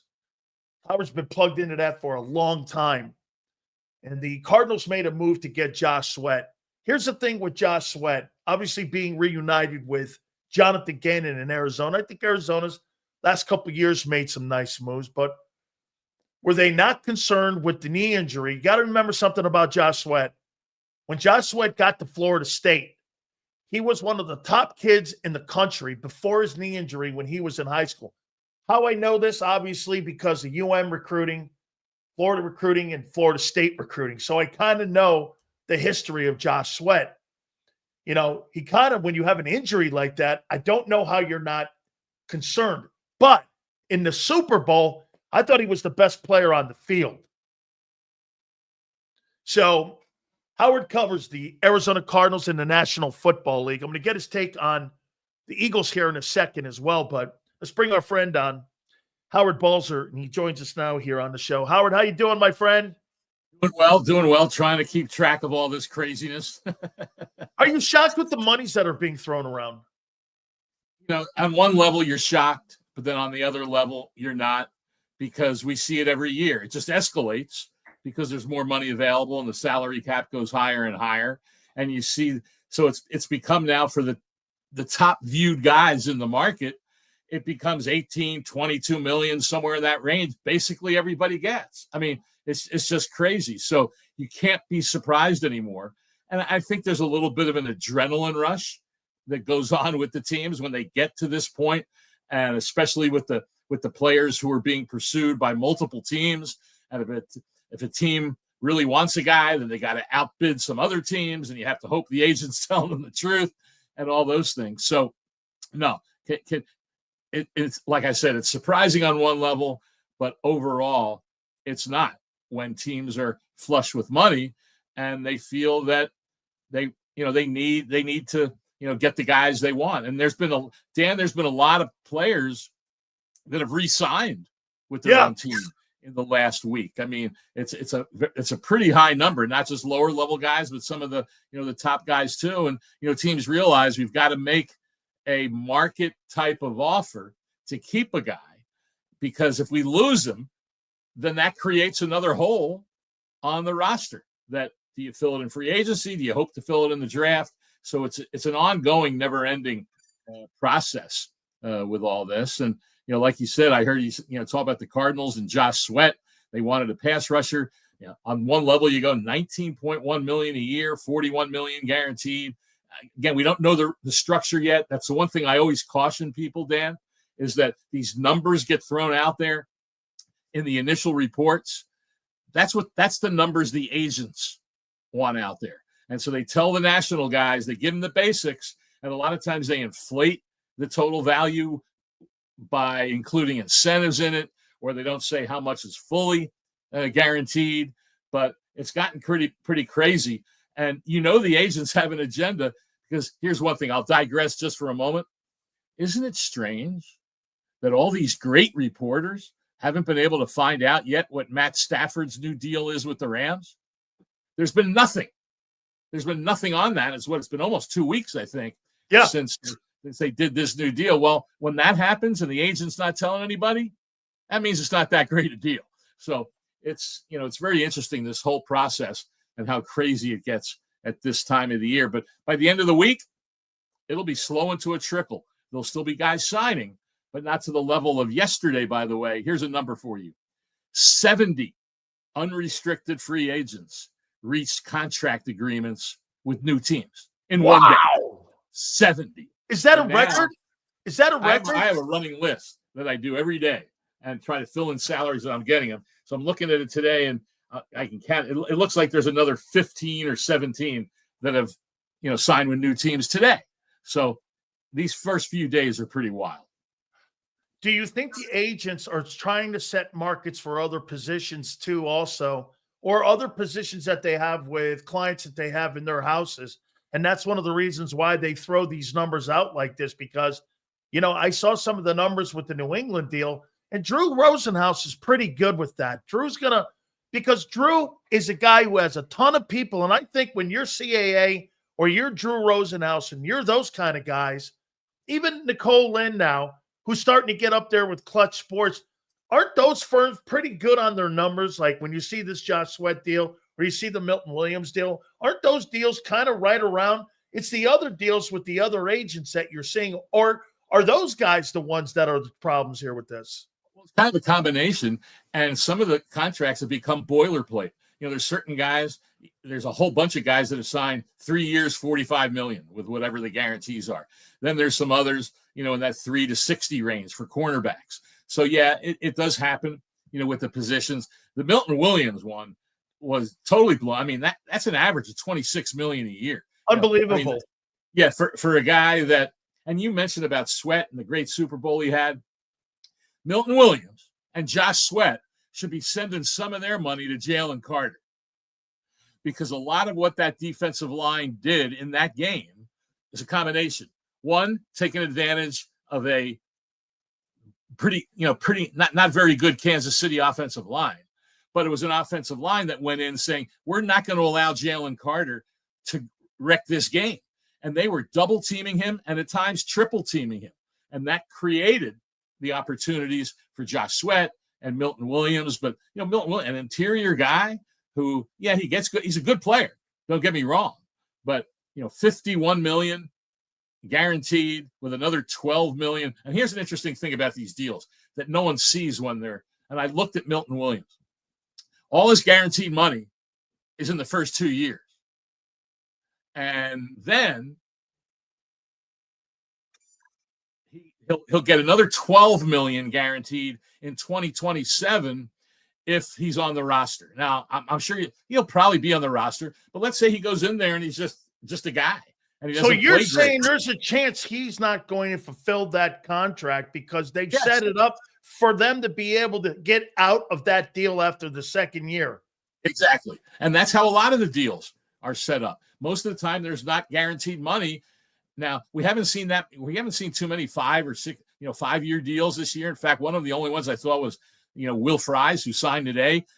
Kidding me? 5 years, $88 million for a guard. But again, we have to see the structure. But yeah, the final, usually 3 years, there's no guaranteed money at signing. So it gives a team a little bit of an out if it doesn't work out with a player. And I'm sure the NFLPA has these numbers, Dan, and I've wanted to research it, but it's awful hard to. If you go back and take all the bigger deals that happen each year in free agency and then see how many were actually played out their entirety, the percentage isn't that big. It isn't. But that's the nature of free agency. And I think the teams that are smart in their approach, and especially if you go like New England, I think they've signed 7 unrestricted free agents. Jacksonville signed 9, right? Well, how many of those guys you think are still going to be on the team in 3 years? 3. Right? So you have to be smart, cherry pick the 1 or 2 best guys, and then do the lower level deals. I mean, hey, who was one of the best defensive players on the Eagles last year? Zach Bond. He was on a 1-year contract. Those are the guys the teams have to hit and be smart to be able to build that roster out, because and the other thing about, as I mentioned with Jalen Carter, and it's true of all things. I remember a guy, his name was Adalius Thomas. He was with the Ravens back in the early 2000s with Ray Lewis. And boy, was he putting up numbers, and he was considered this great player. And I remember he became a free agent, got this huge deal. Total bust. How much was he helped by having Ray Lewis alongside him on the field? And that's the beauty of football. We try, and hey, we look at it with the Hall of Fame. You try to evaluate individual players and individual performance, but in the context of the ultimate team sport, where so often what's around you is a big factor in how good you play. This is great stuff here. Let me ask you about Howie Roseman then. You think Howie's doing this the right way here, where he knows he's got a $40+ million contract extension next year with Jalen Carter? Right. That's on the horizon. So Sweat and Milton Williams have to be exited out of that conversation. You're not going to have $320+ million with a $40 million guy there. So he exits off of that. He's got Vic Fangio, who made, like you said, chicken shit into chicken soup with guys like Zach Bond. And get this, even Oren Burke's got a nice contract up in Cincinnati as a role player. So do you think he's going about this the right way? Yeah, he totally is. And it doesn't mean everything works. I mean, last year they went all in on Bryce Huff, because they wanted to move on from Hassan Riddick. And so they spent like $51 million, I think it was, over 3 years for Bryce Huff, and he didn't do anything. So you're not going to hit on all the guys. But when you draft well and you build your team the right way, you have a chance of success. I thought, Dan, the quote of the Super Bowl week was when someone asked Andy Reid about Howie Roseman as a team builder and a talent evaluator. He says the thing with Howie is he understands that you start in the trenches with your offensive line and your defensive line. And when you have that, he says, and especially on offense, if you don't have that line, you can't produce. You just can't. And they learned it in the Super Bowl with an offensive line that just couldn't handle that Eagles front. And so, and it wasn't like Josh Sweat and Milton Williams were high draft picks, right? No. And so that's that's the key. Now you have to hit on the players, obviously, but if you have enough good players, well coached and all that, and guys that are smart and know what they're doing, then you can, heck, Jordan Davis, he's an okay guy in the rotation, but he hasn't been what they expect. Nope. But you're not going to hit on everybody, like I said. But if you hit on enough, and when you have an offensive line, like the Eagles had, boy, I mean, heck. And there's no way that Howie Roseman ever knew that Jordan Mailata was going to work out the way he did. But there's a guy never playing rugby, right? In Australia, and they drafted, was a 6th or 7th round. And they just sat on him for a little bit, developed him with one of the best offensive line coaches in history, Stoutland. And here's Jordan Mailata, one of the best left tackles in the game. Do you believe that Jalen Carter is going to set the market for interior D lineman? Do you think you see these deals, these 40 million plus deals, and you see what kind of player that he is? I mean, I compared him to the next Jerome Brown. You see him. Do you really believe that Howie Roseman will pay for a defensive tackle 3 years at an annual price of around $42 to $45 million?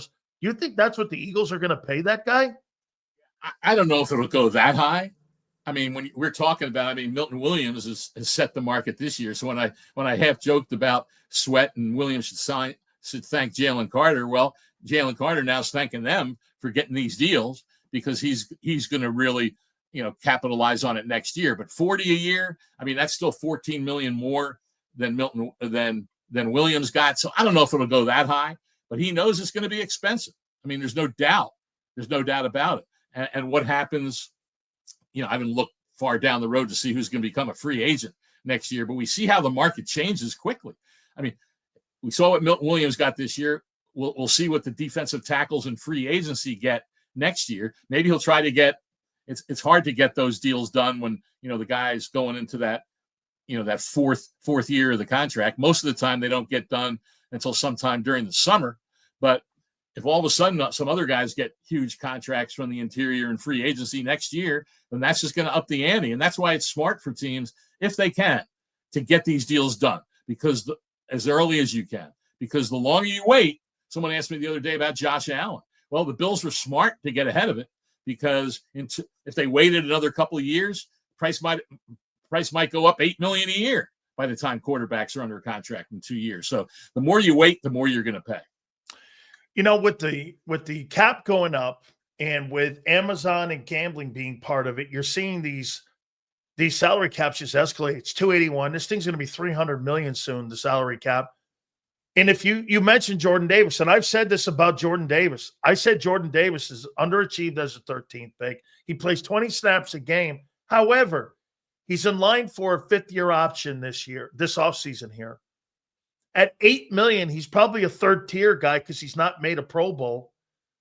Maybe that $8 to $9 million doesn't seem that far out of reach to put that and pick up that extension, because if we're looking at Milton Williams at $26 million, or we're looking at some of these other, like the guy in Dallas who got that big deal, maybe that's not that far out of the realm of possibility of picking that option up for Howie to go get Jordan Davis. I know, and he's good in the run game.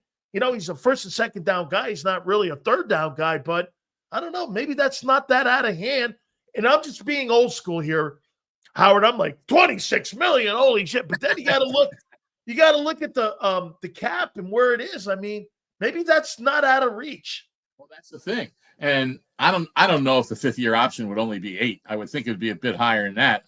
But we'll see when it comes around to it. But like you said, here's a guy that probably 90% of the people watching or out there, football fans, don't even know who this guy is.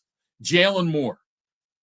He was a backup tackle with the 49ers for the last 4 years. Started 12 games in his career. 12. The Chiefs, who are obviously know they need to have a left tackle going into next season, just paid him, and it's only 2 years, but they paid him $15 million a year. Wow. He's got 2 years of $30 million. For a guy who has 12 starts. Now, it doesn't mean they're wrong. And obviously they've evaluated and they believe this guy can come in and play. And we see it a lot of times. with guys who haven't gotten the opportunity to play than they do, and they turn out to be a good player. So it's a good move to bring a guy like that in, especially from the 49ers who know what they're doing personnel-wise. But to pay that much over 2 years, now I haven't seen the guaranteed numbers on it yet. So, and that's the thing I always caution myself, and then I end up using the numbers. But you always have to caution yourself when you see that total number, because a lot of times it's not totally real. What's guaranteed in it? So you go in this year, you give them the shot. If it doesn't work out, you probably don't have much left in the second year. If you do have 7 or 8 million left, say, oh, see you later. We'll try somebody else. And that's what the NFL is. It's all about trying somebody else so many times with as many players as you put on the field on a weekly basis. Did you like the Josh Sweat to Arizona deal? I think I'm not going to say it's something they had to do, but I think the thing about that Jonathan Gannon knows the guy. Nick Rallis was the linebackers coach with the Eagles when Sweat had his 12 sacks in 2022, I guess that was. So they know the guy. They know what he's made of. So that's a plus. The question still, you never know, is what's a guy going to do when all of a sudden he's got his payday? Is he still going to be that guy? And the expectations are going to be through the roof. People are going to expect this guy to walk out in week 1 and get 2 or 3 sacks every game. Well, we know that doesn't happen. I mean, even the best pass rushers in the league don't even average 1 sack a game. Maybe there's a couple that do, like a Hendrickson or somebody like that, but that's an average of 1 sack per game. Now, granted, there's other important things. Getting pressure, a lot of times pressures are important because it might lead to an interception. So he's going to have high expectations, but it's definitely a position that the Cardinals needed help. And so they overpaid like a lot of teams do. I don't see them going more in the market.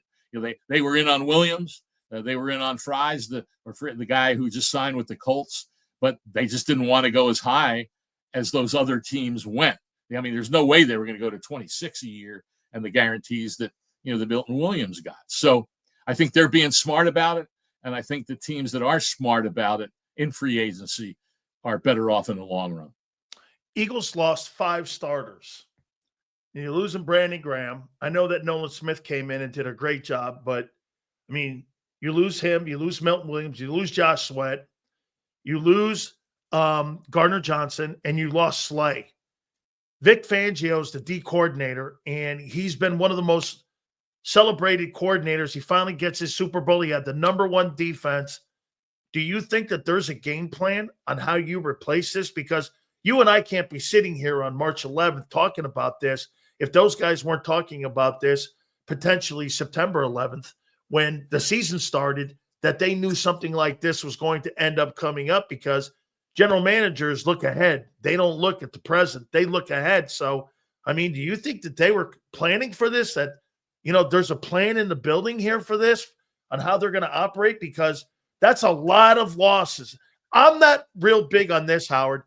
If you make a big splash play like Cleveland and you bring back a guy like Myles Garrett, that to me is not going to be an impact at all whatsoever. You bring 5 guys in a group back, I look at the group and what you do, drafting and free agency, and the core you have. That to me is going to tell me more than you just signing one guy, because one guy in this league doesn't do shit for me when it comes to building a defense. However, you lose a group like that. I mean, is Vic the right guy, in your opinion, to retool this thing? I would think he would be. And maybe they got guys in the roster that we don't even know about yet. Certainly some of those lower level free agents, could be in the offing. They'll go into the draft. That's the key to free agency, really, is you're going to lose some guys. And the key is being able to replace them. They're confident in their evaluation ability, whether it's lower level free agents, whether it's the draft, whatever it might be. And it doesn't mean you're going to be able to totally replace them. But in a team sport, a lot of times you can. And you brought up that delicate balance that there is. Is it better to have that one guy who's making mega dollars? You got to have that guy that the other team has to account for. You have to have great players. But you also need that excellent group that play well together and all, as the Patriots always made famous, do your job. And so that's what I think the Eagles are very good at. And Vic Fangio, obviously, is very very good at it. And what the heck? I mean, heck, on the offensive line, they were able to withstand the retirement of Jason Kelsey. And so they know what they're doing. It doesn't mean they're going to win the Super Bowl again, but that's still a roster that's filled with very good players. I think this thing that kind of surprised me a little bit more than anything was the extension they gave to Saquon Barkley. And I mean, that's pretty good money for a running back who's starting to get to that point where you start to wonder about him. But, what he did for them, this is one of those cases, I think, obviously, he was rewarded for what he did as opposed for what he will do down the road when this extension kicks in. But, they're willing to roll the dice and keep a guy around who meant so much to that team. Would you pay Jalen Hurts and extend him and pay him more than what Josh Allen just got, $60 million? Or do you think that, again, I mean, there's a lot of people that look at Hurts in a different light, that he's the product of the environment around him. He's really not going to be put on a team like Buffalo and carry that team to a Super Bowl. But then again, Josh Allen hasn't done that yet. But I think there's just lesser talent on it. There's not, if you really want to go and be serious about where Josh Allen plays, there's not a player in that offensive huddle that could start in Philly. Not one player, except the quarterback. Yeah. That could start in Philly. So, I mean, is that why he's paid that much? Because that's who he is, and Jalen's just looked at differently. How do you look at Jalen Hurts? It's a great question. And first thing on Allen, I think what you pointed out is a big reason why he probably ended up getting more MVP votes. Now, it wasn't as if nobody voted for Lamar Jackson because it was a relatively close vote. But I think that every quarterback is a product of what's around them. But I think Allen really got some points for not having, a lot of greatness around him, although that running back's pretty darn good and doesn't get the respect that he deserves, James Cook. But with Hurts, I just don't understand why there's so much debate over the guy. I mean, he plays hurt. He can run, obviously, he can throw. And yes, they do have excellent talent. There's no doubt about it. But that doesn't mean that some other quarterback would go in there. Now, yeah, if Josh Allen went in there, he'd be just as successful. But I don't know if an extension would be coming for him soon. But I would say, I haven't looked. I don't know how many years he's got left on his deal. But I would think that at some point down the road, they'll be looking at it because they see where these dollars are going, and they want to make sure that he's their guy. Because it's always easy to say, well, guys, it's getting too crazy with these salaries. Is it time to move on? Well, you know what the question is after that. If you move on, who's next? Yeah. And we see how all these teams chase quarterbacks, and some of them just continue to chase and chase and chase and have a hard time getting it right. Do you think Jalen Hurts is an elite quarterback? Do you think he's one of the top 5 guys in the league? Top 5? Well, if you look at Allen, you look at Mahomes, you look at Burrow, those are the 3 that obviously quickly come to mind. Lamar Jackson, I think he's in the same class, as Lamar. So I don't know if he's top 5, but he's darn close to it. I mean, the guy he does everything you want in a quarterback in terms of everything he's capable of doing. So you put him in the room with Lamar Jackson? Oh, yeah, definitely. I mean, he's not as a runner. He's not Lamar in terms of the quickness and the speed, but man, he gets to where he has to go and makes a lot of plays with his legs. And I think he's probably a more accurate passer. Lamar Jackson's gotten better, but I think Hurts is a more accurate passer. And yeah, all quarterbacks have those. Oh my God, what was he doing on that play? But hey, it's a guy who's taking his team now to 2 Super Bowls and helped his team get to 2 Super Bowls and win 1. And that's, you can't underplay that. Do you believe that Howie Roseman has put a resume together where you would sit down and debate with the other 49 guys that he's a Hall of Fame general manager? Bill Polian. There's so many great guys. The guy in Washington who built those football teams with Joe Gibbs is a friend of mine. Oh, I'm sorry? Bobby Beathard. Bobby Beathard, really great coordinator. He was also part of that Dolphin build down there when they were building that championship team. And especially in the salary cap era where guys have to manipulate that cap as much as he does and the way he puts these contracts together, do you believe he's putting together a Hall of Fame resume?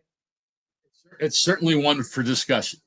And I'm not prepared yet to say he's in the class of those guys that you were mentioning, but yeah, I definitely think so. And if and he's still a relatively young guy.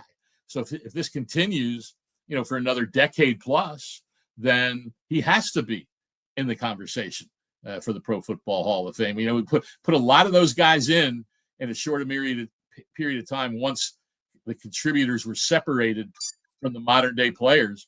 And you mentioned Polian, that Ron Wolf was enshrined, Gil Brandt, and so George Young.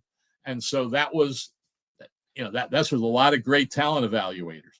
And so, so I would think that Howie Roseman would have to be, I'm not one to say, oh, he's better than this guy, or he's not quite as good as that guy. I mean, there's so many, parameters to it. But especially when you look at a guy like Polian, who did it with multiple teams, that's always impressive. But yeah, I think Roseman is definitely putting himself into that debate at some point. Last one here for you. Moving forward here, we've had Eric Allen on a bunch of times. What was your takeaway that Eric Allen finally got into the Pro Football Hall of Fame? I'm a huge fan. Obviously, he played with my boy Jerome Brown back in the day, and Reggie White and those guys. What was your take on him getting into the Hall of Fame, and what was your take on the class that ended up getting in? I'm happy for him, certainly, especially he was 1 year away from his final year of modern day eligibility.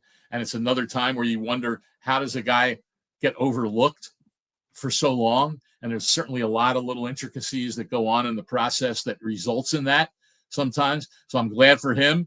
I think the guys who went in were quality.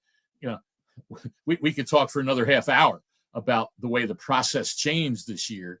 And I'm very disappointed in the way the process was changed that limited the class to only 4 guys, 1 senior, and then only 3 modern day guys, when there's all this, Deion Sanders bluster and all this comment, well, the Pro Football Hall of Fame should only be about the elite.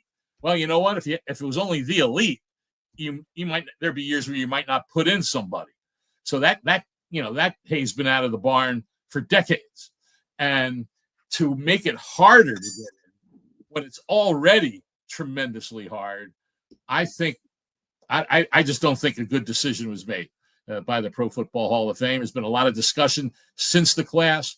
They professed surprise that only 3 modern day guys got in. But the weird thing was, with the other group, we just spent the last 10 years separating contributors from modern day players, separating coaches then about 4 years ago, adding to the senior finalists to get more guys in.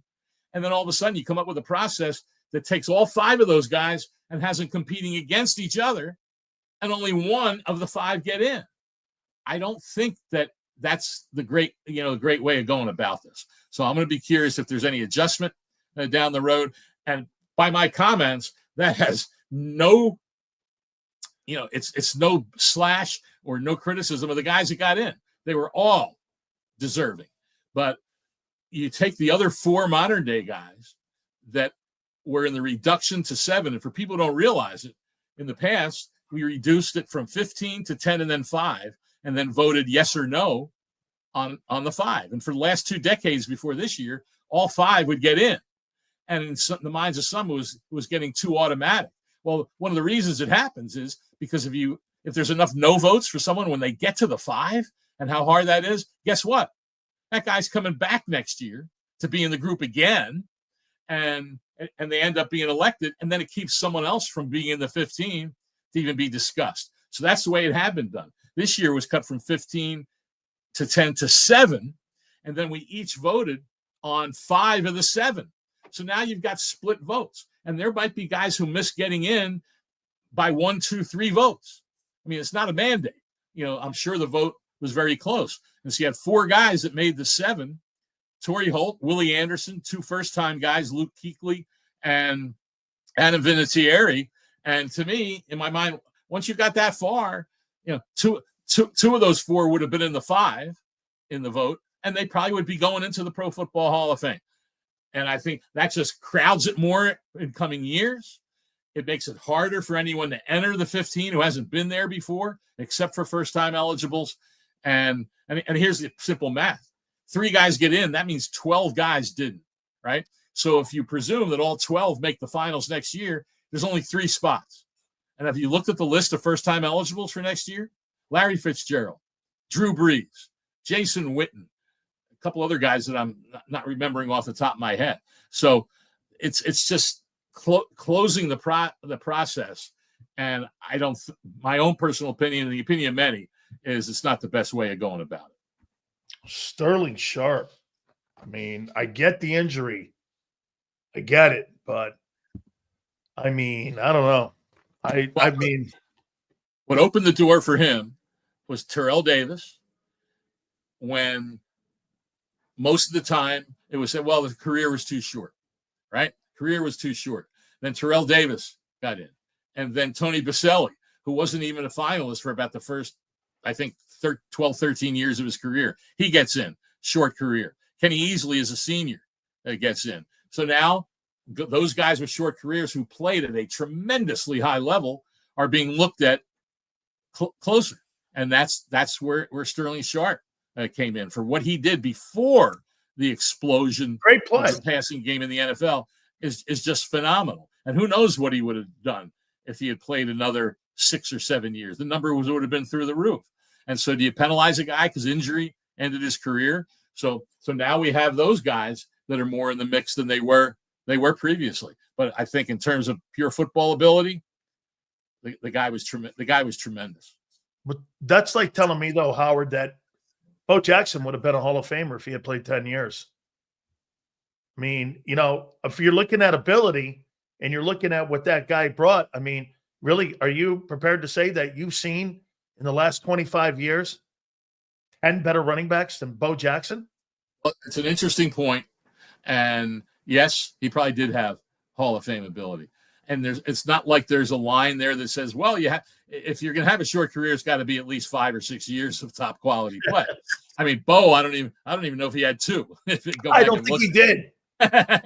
So that's probably a little too short to be considered a Pro Football Hall of Fame.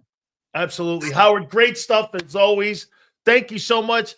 Hey, I'll tell you, I thought Doge was in Washington, but I think Doge is now in the NFL, clearing houses and clearing teams out with all these players now here, man. I mean, I think Elon's now running the NFL because there's a lot of money being thrown around right now. And boy, I'll tell you, man, it's really fun right now. I appreciate you so much and for our friendship. Thank you so much, Howard. I will say this real quick. At least in the NFL, teams make their decisions based on true evaluations of the player. I think what's going on there is that they don't even know who they're firing. They didn't even know them. You're gone. Later. See you later, Howard. Thank you so Take much, care. my friend. That is the great Howard Balzer, man. Please, guys, do me a favor. Hit the like button there. I think he gave a ringing endorsement for how he's doing this.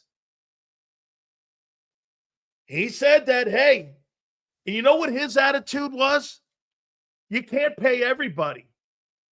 And there's a part of me, I think Xander and others are saying, everybody, and I think I even may have said it a little bit, that you should be writing checks to Jalen Carter for what those two guys have earned, Josh Sweat and Milton Williams. Okay? It's a fair point. It's a fair point. No question about it. Okay? But who are you going to replace those guys with to take those double teams away? So I would have to say this. Do you not agree with what Howard's saying? Is that they believe that they can take guys in the draft, free agents, and replace these guys easily. The number one, so it must not have been important to be the number one defense in the NFL to them because they made no investment outside of Zach Bond. Is that fair? Okay. So the way he's talking, and he's around Howie a lot. Howard's one of the most plugged in people you can listen to him. You hear a guy down here go, by the way, Xander, if some supers went through why we were talking to Howard, let's throw those up there too. So I'll read those here if we had any of them. I appreciate you guys. Please hit the like button here.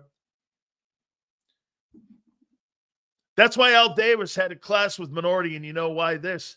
Where is your Raider helmet? I don't see it in the background. Al will be upset. I didn't play for the Raiders. I think Howie's still under concussion protocol. I wasn't here. What's your CJ trade reaction? It's a stupid move. It's a stupid move when you had the guy on for the next 2 years and you take your heart and soul of your defense away because you just didn't like him. That was my takeaway. By the way, I think it's a collective group is what I'm pissed at. It's the 5 guys. Hey, let's do this here. I'm going to read these names off. Just off the top of your head. Moro Jomo, Jordan Davis, Jalen Carter. I'm going to put the injured guys in here. Nolan Smith, Zach Bond, Nakobe Dean, Bryce Huff, Q, Sidney Brown, Reed, Keely Ringo, and in the nickel, Cooper DeJean. What do you make of that defense? Put a ranking on it. Where do you see that defense right now? Where would you put that defense?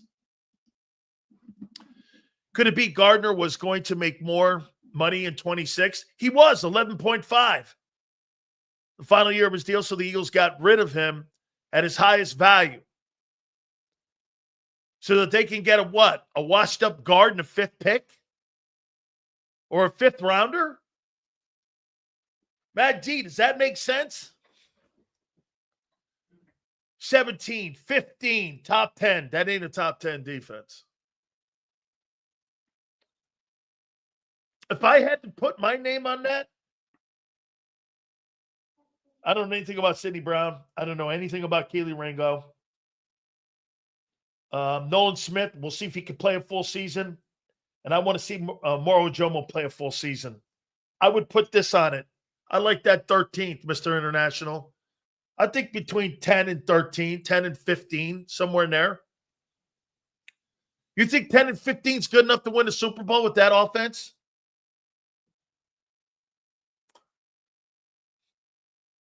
Not with the 29th. Hey, here's the point. Xander's going to join us at the bottom of the hour. Do you think that that defense is good enough to win a Super Bowl with the 29th ranked passing offense?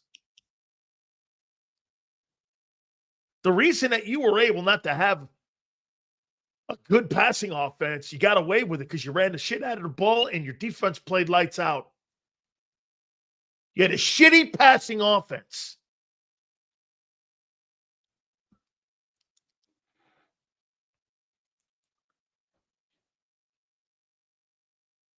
Okay? How about this? That is a great point. Who just made that? You think he would have beat Kansas City with this defense? I don't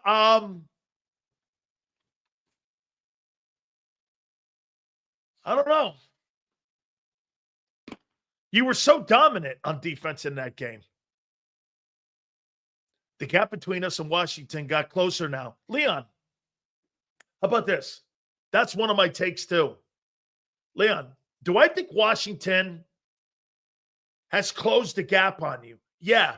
I still think that gap is somewhat wide still. Okay? I still think that gap is somewhat wide. They closed it. I think the Rams are the team you got to keep an eye on. Here, I wrote them down. Here are my top 5. Here are my top 10 NFC teams.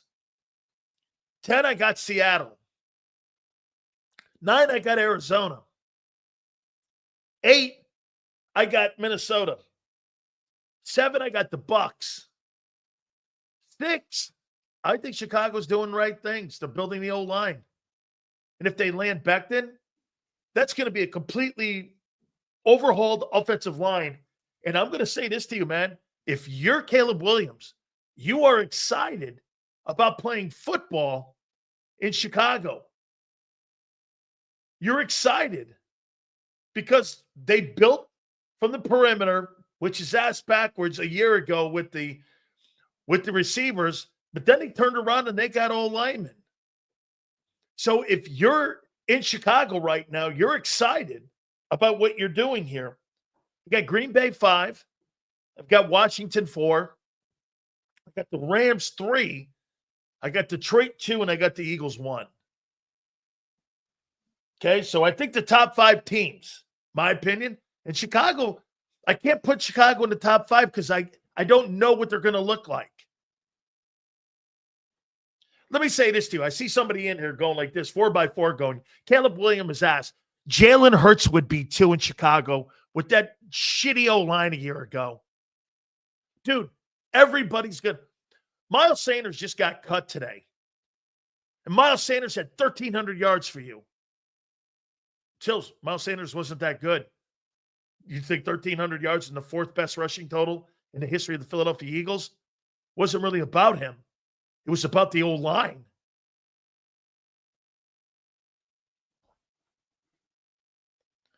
You get this. You see this right here? It's the same king every year when you're a boxer. Every year, the battle to be the king is once again up for grabs because every team comes back different. It's not the same king, guy. Different sport. Different sport. Because I don't believe they didn't like him.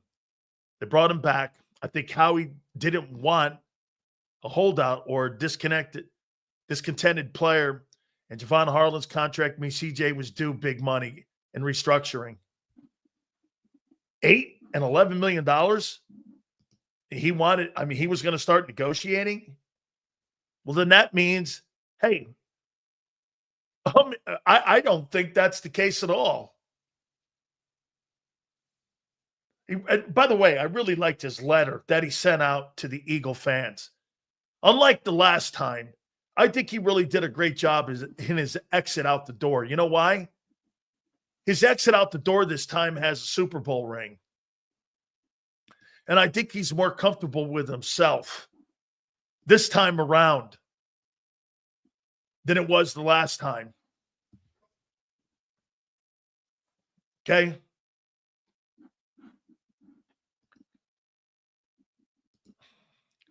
The report about Lori hating these players makes me think there's seriously shopping AJ.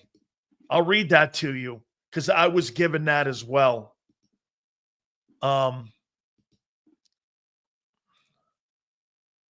Okay. Oh, that was a nice letter from John Marks. Okay. Get this. You want to hear this? Should I tell you a little behind the scenes on what you guys have done? Well, here. Hey, Xander, you want to hear it? From John Marks? Isn't this guy used to be on WIP? By the way, I'm not going to talk shit on him. You want to hear it? Pretty interesting. Joe Krause, you listening? Here's what John Marks said. Hey, Dan, sorry, man. Philly Sports doesn't want me doing any stuff with JAKIB. It's competition, and they don't want me definitely going on your show. I appreciate the offer. Thank you very much. I know who you are, and really great, and I appreciate it. Thank you. It's all good. I wouldn't want to come on with me either.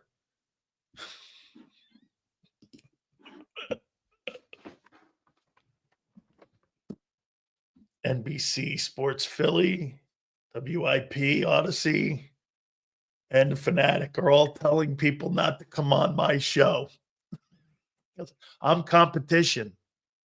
You should take a bow for that, folks. Take a bow. That's pretty cool. I'm competition now in Philly? Really?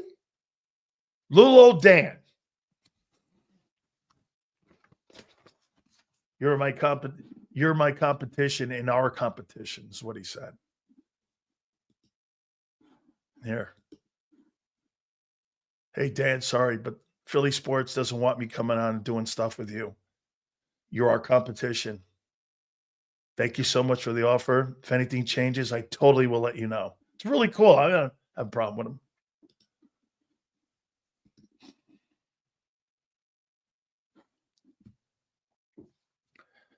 Here's a little bit of tidbit here. Now that the Eagles will likely be in a market for a safety, keep an eye on Marcus Williams.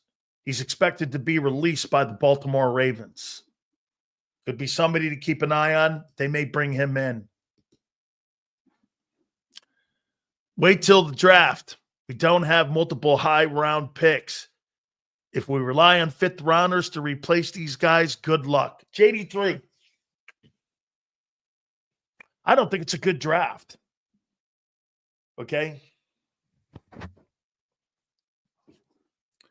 How you doing? All right. Yeah, no. Hey, yeah. That's fair. I'm all good. Okay.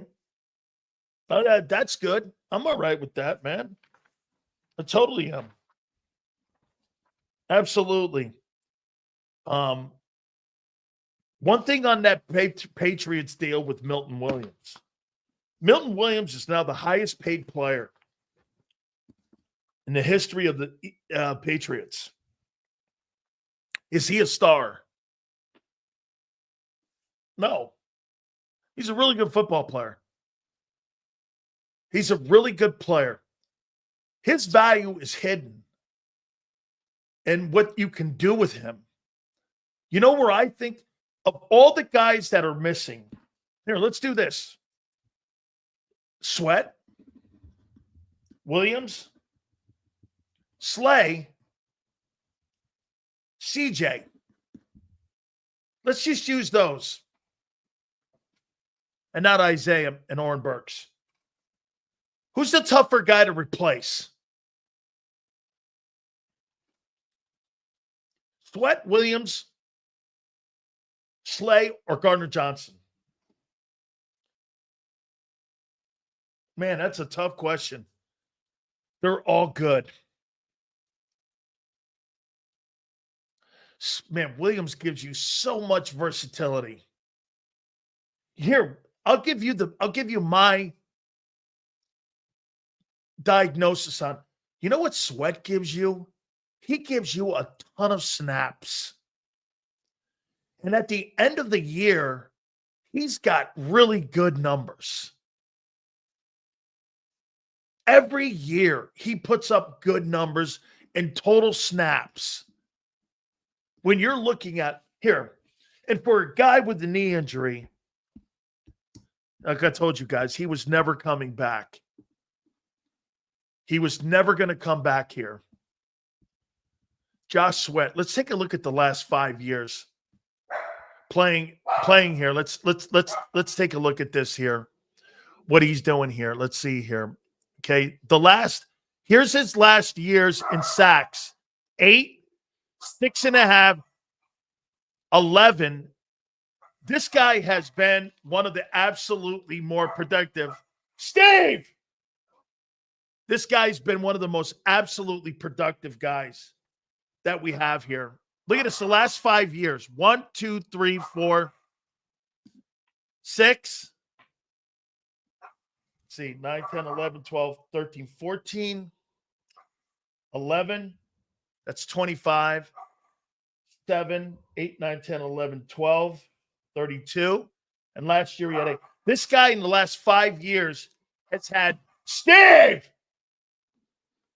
40 sacks he has had. He's had 40 sacks in the last 5 years. That's a lot of production that he's had. Okay?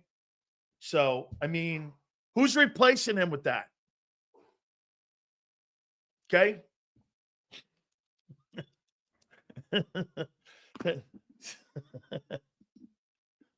Sills is one of a kind. Yeah, poor dog. Don't do that. You have no idea what you're talking about here. Sills, here's the problem with New England deal with Milton. for the number they believe that Milton could do without Carter next to him. That contract may look really bad in 2 years. Did you see what Howard said? That there's an out in that contract.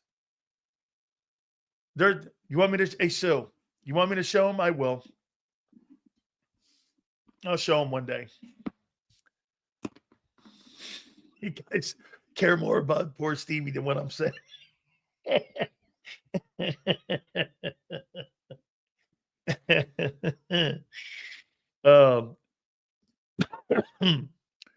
Sales, I think Howie signed him to a 3-year deal because he knew CJ wouldn't take 1-year deal.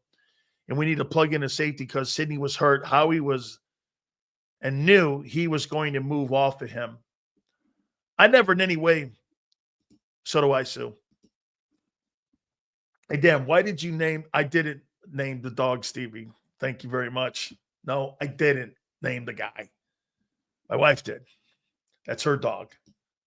He kind of likes me. I love the dog. I'm an animal guy. I'm actually an animal guy, not a people guy. How you doing? All right. I can't believe this, man. So now we have another company in Philly. Hey, Dan, sorry. Philly Sports doesn't want me going on your show because you're competition. Especially you.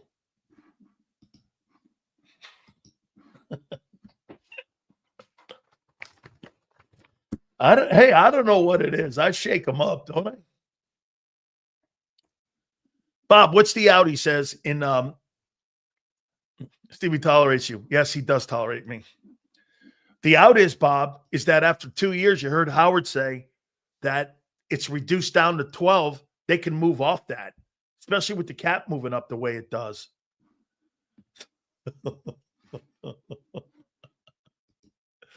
Stevie's the Jordan Davis of the show. You hardly see him.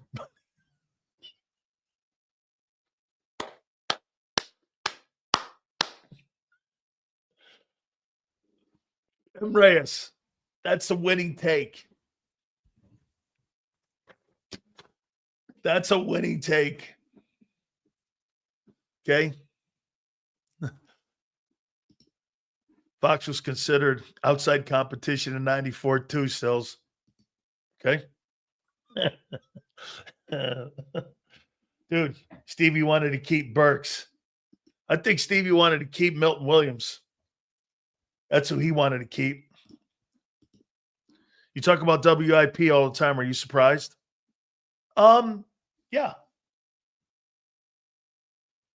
Yeah, if I was a supposed king in that city, ain't nobody I'm talking to about or to.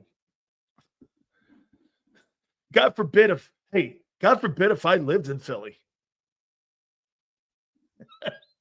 It'd be terrible. Shit. I'd have to have guards out front of my house. Xander wouldn't be just picking me up in a pickup truck, that Ram. By the way, I dug it. Texans got a great player who's going to bring bona fide attitude to the Houston team. It's my new favorite team in the AFC. JD3, I like him a lot.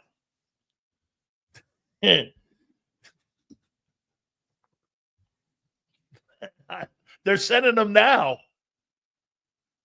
They're sending him now, man. That's a dumb take on Davis. He's literally takes on 2 guys on a rate. That's a fucking stupid and that is not a true take. Get this. It's a dumb take. He literally takes on 2 guys. So wait a minute. Help me out here. This is what this guy Swanky's saying. He's saying that Jordan Davis takes on 2 guys every play, and that Jordan Davis takes on, or Jalen Carter takes on 2 guys. There's only 4 dudes, and there's only 5 guys in the D line. And you're telling me they double both them guys. That's a stupid take. He plays 15 to 20 plays a game. Swanky. What a dummy. What do you watch? There's no way that this guy watches Eagle football with that BS. Holy shit. I'm going to do something here. You ready? Hold on here for a second. We're going to get Xander up here in a second. I got to get ready for Xander here. Watch this, folks. Check it out. Look. Let me get this. You ready? What am I doing right now?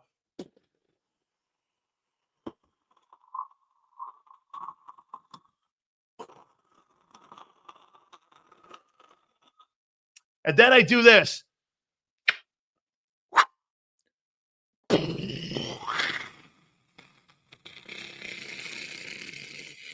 You think you're in Ukraine.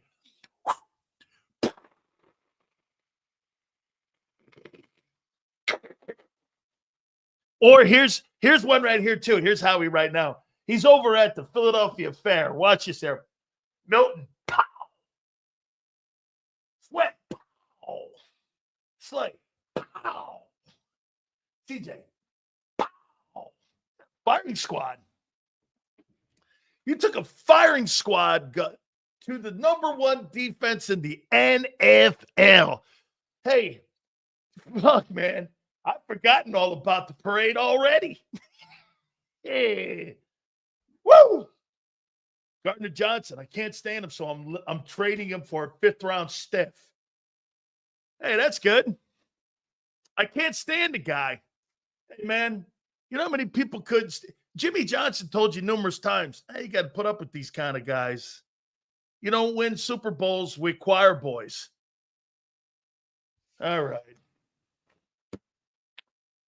Did I see Xander get heated today a little bit about the Gardner Johnson deal? Hey, the no-holes defense? Shit, I count 4 now. It's like Limburg cheese defense. Without further ado, let's bring our boy in, Big J Xander Kraus. What's up, Big Sills? How you doing with the big moves? Oh, baby. We got some stuff to talk about today, baby.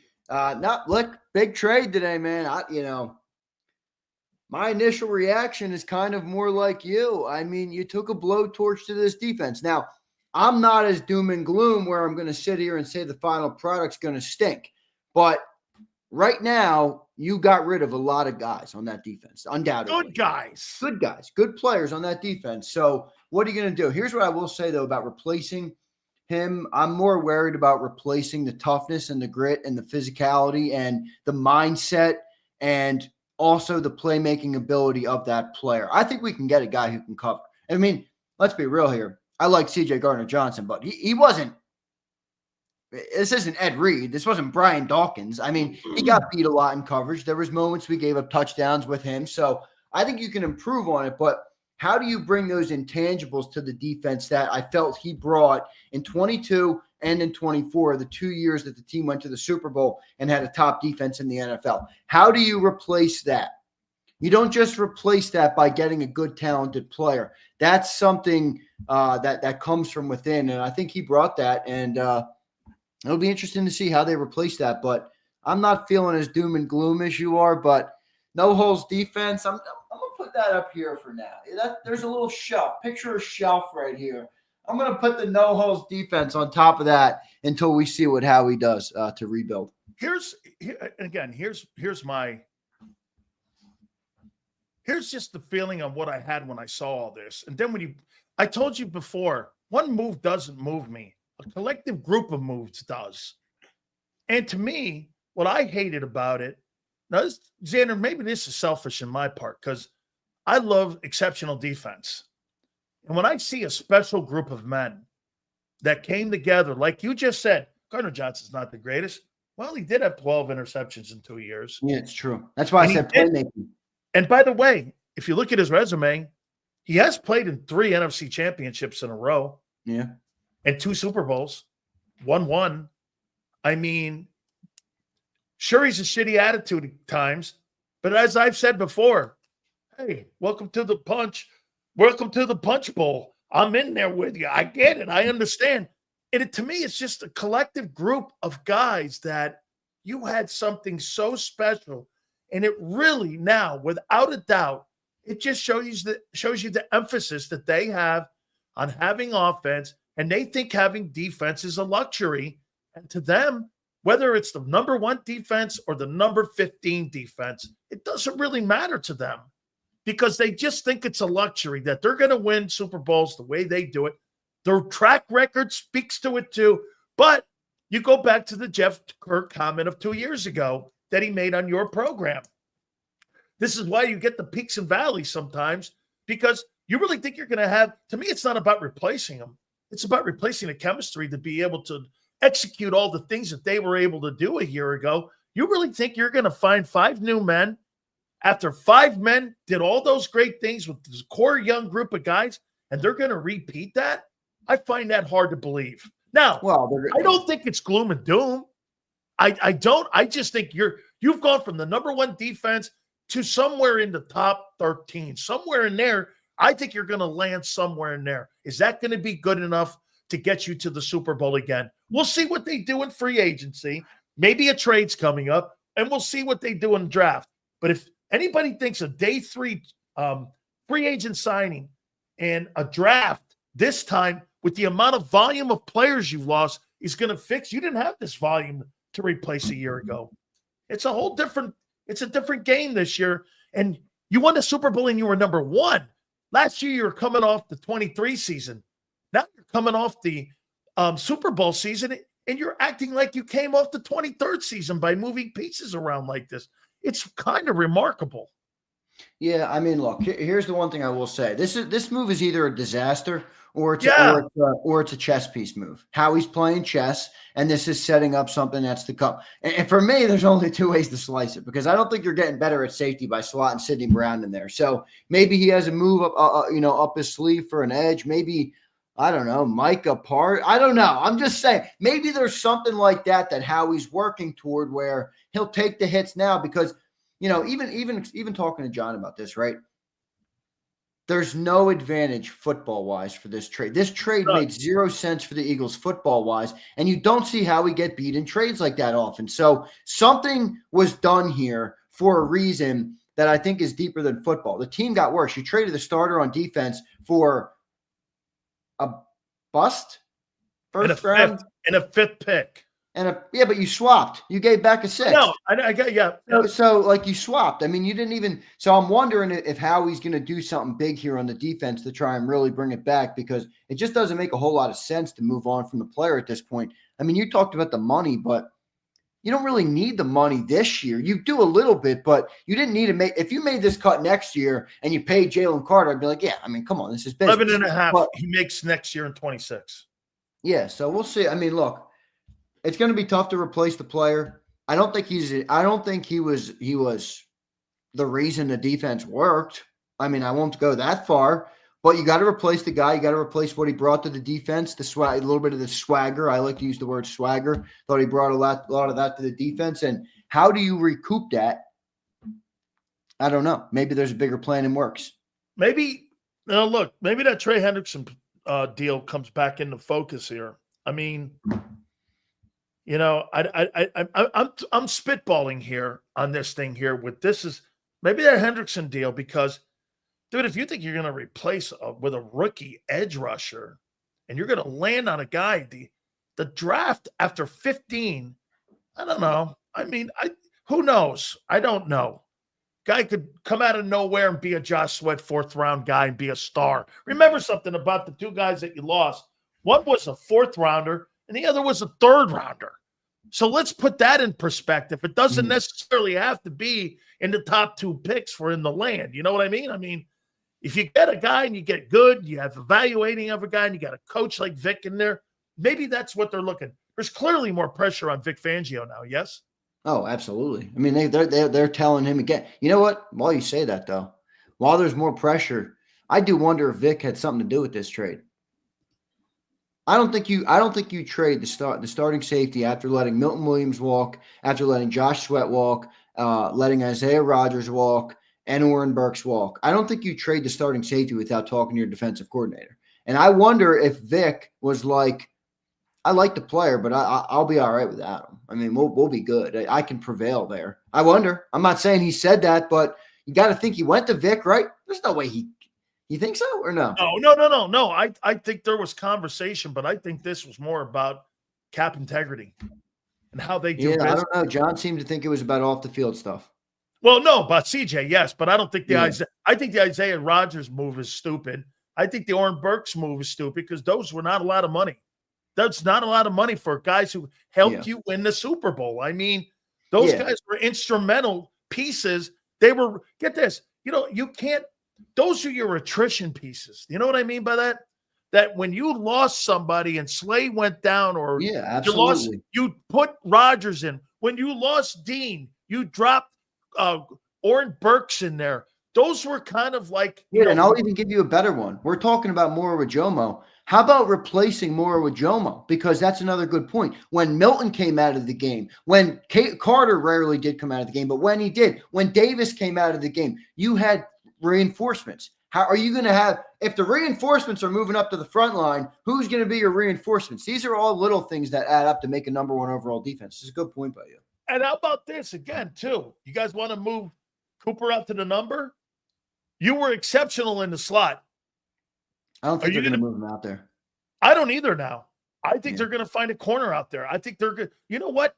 It would not shock me in the top 3 rounds if they drop a corner in there in that draft. I really do. I think round 2. If somebody sits in round 2, they would swoop up and snipe them if they like the player enough, because the reality is they're going to have to keep getting younger at defense with all these contracts coming up. So they're going to have to hit on a lot of draft picks in the next couple of years. As much as we've enjoyed the last couple of years of draft picks, we need to keep hitting on them, especially at the edge rusher position, because we're about to have crazy payments going to the defensive line. But no, I mean, going back to my point though, real quick on CJ, I do look at this trade and I zoom out a little bit and I'm like, this doesn't make sense from an Eagles perspective. They didn't really need to clear his cap space this season. They could have done it after the season. They didn't really get better. They didn't really need a backup guard. I mean, let's be real. I know Becton's gone, but you have Steen and you have Keegan in the room. You didn't make this trade to go and get, Kenyon Green. You didn't do that. So what happened? Why would the Eagles willingly lose a trade, barely save on your cap, do something that you could have easily done next year? Why did they do it now? Why did they pull the trigger? Again, it's either chess or their ego got in the way and they couldn't deal with the big personality of the player. That's it right there. That's number it. One. There's only 2 options in my opinion. It's Christian Parker and him had many run-ins, from what I was told by a coach on that staff.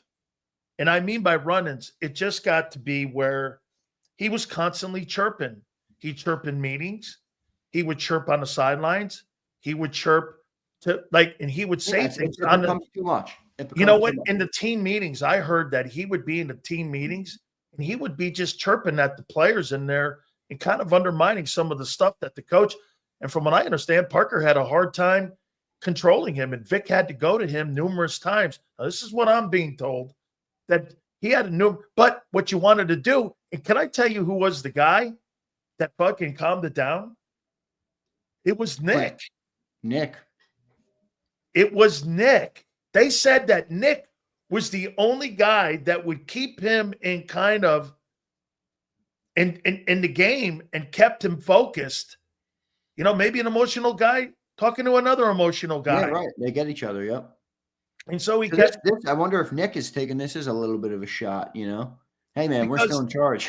Nick, yeah, well, listen, you know me, I'm not going to throw kudos out to the dude, but I'm just telling you, I was told that Nick, it would get to a point where Vic doesn't have a lot of patience with guys' attitudes.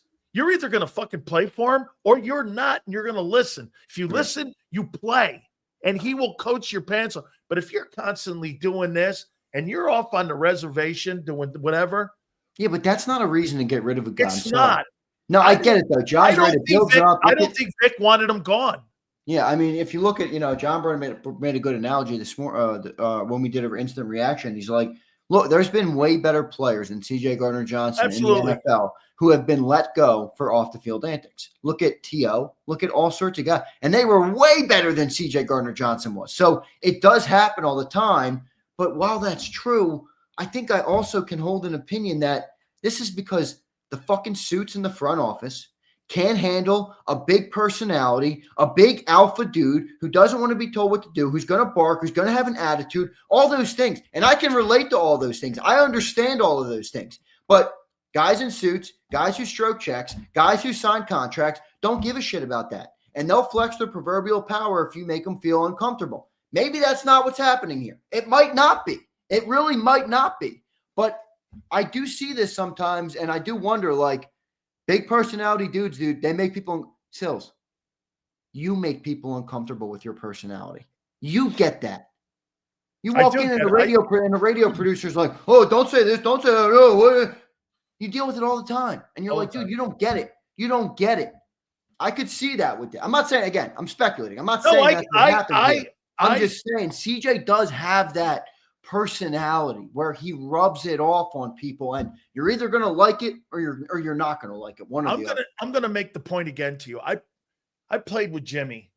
He had personalities in Dallas with the Cowboys, and he had them obviously with us at UM. And how he handled that stuff, he didn't care that you had a fat mouth or you spoke and you said shit. As long as you produced. I think there's a talent to that kind of coaching that as long as you play, you're going to produce. You can do that shit. You know, Charles Haley, he was the biggest asshole going. He won 5 Super Bowls. Jimmy had to coach him, had 3 Super Bowls with him.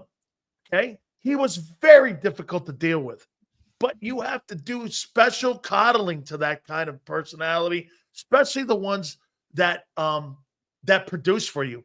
I don't think the Eagles wanted to put that effort in with him. I mean, you had 2 years remaining. You see people talking about Justin Simmons. Why would you go after an $8 million safety when you just let loose of an $8 million safety? That would tell you right there. If they hire a free agent safety, Xander, and they pay him the same money, they'll tell you right there they hated the kid. Yeah, you're probably right. Remember, they did spend that 3rd-round draft pick on Sidney Brown. Dude, you know, Sidney Brown, why are they all over this with Keely Ringo and Sidney Brown? Why are they all over that? Why do they think those guys are just going to step in and all of a sudden they're going to be production guys just like that? You want to know why? Yeah. Look at our defense last year, Sills. Nolan Smith, he was going to be shitty. Jordan Davis, again, now he wasn't a big impact, but go all down the defense. Cooper DeJean, Quinyon Mitchell, rookie players. Nakobe Dean, a castaway. Nobody thought he was going to be worth a shit. Zach Baum wasn't supposed to be shit. Reed Blankenship, an undrafted guy. Like, I'm not saying that you can't, but that's where the belief comes from. You're asking me why people believe in it. Well, we see it all the time. We see it all the time. So you draft a guy out of Georgia. He's got pedigree. He's been working with these coaches. He's been working with this defense. People will say, I can take 2 roads. I can doubt him or I can believe in the player. And many fans are going to go down the belief route. That's okay. They can do that. But I'm a little bit more of a realist pessimist. They haven't done it yet. But I will say I'm a little bit optimistic that some of these young guys are going to be better than we think. I'm not saying you're wrong where like who? They haven't done anything, but you're not. Nobody's wrong here on Marshall. I think Keely Ringo could be good. And you know why? Because I watched them dominate the SEC at the highest level week in and week out. I know college is different, but again, eventually, could that skill set translate? I could see it translating. I look at Sidney Brown. I haven't seen it yet, but the dude does have elite physical traits. He does fly all over the field. He is phenomenal on special teams. Maybe if he did get a chance to go in this defense, he would be a pretty good playmaker. We don't know that for sure. Again, you're hoping, but which isn't a good strategy. But you know. But let me go to your point to validate what you're saying here. You know, Ringo, I think, is 22. Yes, he is. He's super young, dude. Okay. Super young. Do you understand that the guy in Washington is 25 years old? Jaden Daniels. This guy's been in the league 2 years already, and he's only 22 years old. I was still in college when I was 20. So, I mean, you really don't know what it is. And it's true. And I'll say this about Sidney Brown. Who was he recruited by? He was recruited by Lovie Smith. Lovie built that Tampa defense with Sapp and them guys with Tony Dungy. And guess what? The guy, what's his name? Witherspoon, who's up in Seattle was part of that secondary as well. So, I mean, when you have a guy like that, spot talent, you have to think those guys know what those guys have seen good players, bad players, underachieving players, players who don't belong in the league. Those guys have seen it all like Vic. Yeah, absolutely. So they kind of know what they're looking at. So you know what I mean? I mean, you might be right because Vic turned guys who were bust 23 into really good football players. But I want to read this to you here. Mauro Ajobo, Jordan Davis, Jalen Carter, Nolan Smith, Zach Bond. I'm going to say the first game of the year. Trotter. Now, this is as of March 11th. Bryce Huff, Quinyon Mitchell, Sidney Brown, Reed Blankenship, Keely Ringo, and Cooper DeJean. That's your defense compared to what your defense was, the number one ranked defense a year ago. How do you feel about that defense? Yeah, not worse. Not with the draft yet, and not with some free agent moves yet. Yeah, March 11th, it's worse. I mean, but here's the thing. You've only lost. You haven't added anything yet. So let's see what they add. Like I said, maybe they have something up their sleeve, but there's no doubt it's worse. I mean, there's no doubt that if the season started today, that we wouldn't be repeating as the number one defense. By the way, there's also a little bit of it. Like, you'll probably regress anyway. Yeah. Because most teams can't repeat as the number one defense. The odds are tough to be able to do that. So there's going to be probably a regression anyway. Gubby, we did get your super brother. We'll read them right at the end of our segment. All right, man. All super chats will be read. So thanks all you guys, though, for the great support today. But, defense not in a good spot, but it's March 11th, Sills. And I don't want to pick on you, but both you and I both had plenty of thoughts last March, which turned out to be not true. So, again, I get it. There's a take. You're not wrong. That blowtorch went on. Isaiah gone. Were you shocked how extensive it was? With the amount, with the volume of players. I wasn't shocked until this move. This was the first move I was shocked. This is the first move I was like, okay, now you're making some gambles. Like, now you're going a little further than you needed to go, And again, it's either going to be the right move or it's going to be the wrong move. There's a world that exists, by the way, where this could be the right move in terms of you're coming off a Super Bowl. Sometimes the hardest thing to do is move on from players after a Super Bowl like that. Now, you have to move on from the right players. And by the way, a lot of people are pointing to 22. After the 22 season, Sills, when we went to the Super Bowl and we lost, you lost T.J. Edwards. You lost Kaiser White. You lost Javon Hargrave. You lost C.J. Gardner-Johnson. You lost some of those guys in 22. The difference here is stability at the coordinator and further the position coaches. Clint Hurt is back. Christian Parker's back. All your defensive coaches are back. Which is great. That's the difference. And then the other difference can be, who do you restock with, right? In 23, you didn't restock with the right guys. Nicholas Morrow didn't cut it, right? So What are they going to restock with this year? But I do think it's different than 22 because of the coaches. I want to read something to you here. And I was told this early this morning. And I wrote Big Sills Eagle Source, and I got this on my ex. Howie and Lori got into it the other day, and you could hear Howie in the office, and he said Howie was shouting. He was tired of the players and their fucking podcasts and the radio shows and stuff getting into the media on what we're trying to accomplish behind the locker room. Enough is enough. Lori wasn't happy about it either, and he left it up to Howie to make the decision on where he was going to go. How much of that do you think is true? Wouldn't surprise me if that was true. Wouldn't surprise me if it wasn't, but wouldn't surprise me if that was true. I mean, look, people, that's a reality. Like, people think this stuff doesn't happen, or this stuff happens, and the Eagles organization doesn't think about any of it. Like, that's the perfect world where people are like, this is social media. Nobody cares about it. They do. They look at it. Big Dom's. Look what he did to Brandon Graham when he was doing his radio show. He yanked him right off the air. Big Dom there's a reason that he does what he does. Yeah, exactly. Brian Bidding, the perfect comment. This is exactly what I was going to say before I saw this comment. You can thank Jason Kelsey, because that podcast culture is going to get bigger and bigger and bigger. He just signed a $100 million deal. People are looking at that like, boy, all I have to do is be entertaining on a microphone and I can get a $100 million deal because I played in the NFL. That's going to happen more and more and more. So thank Jason Kelsey for that. But wouldn't surprise me if that report was true.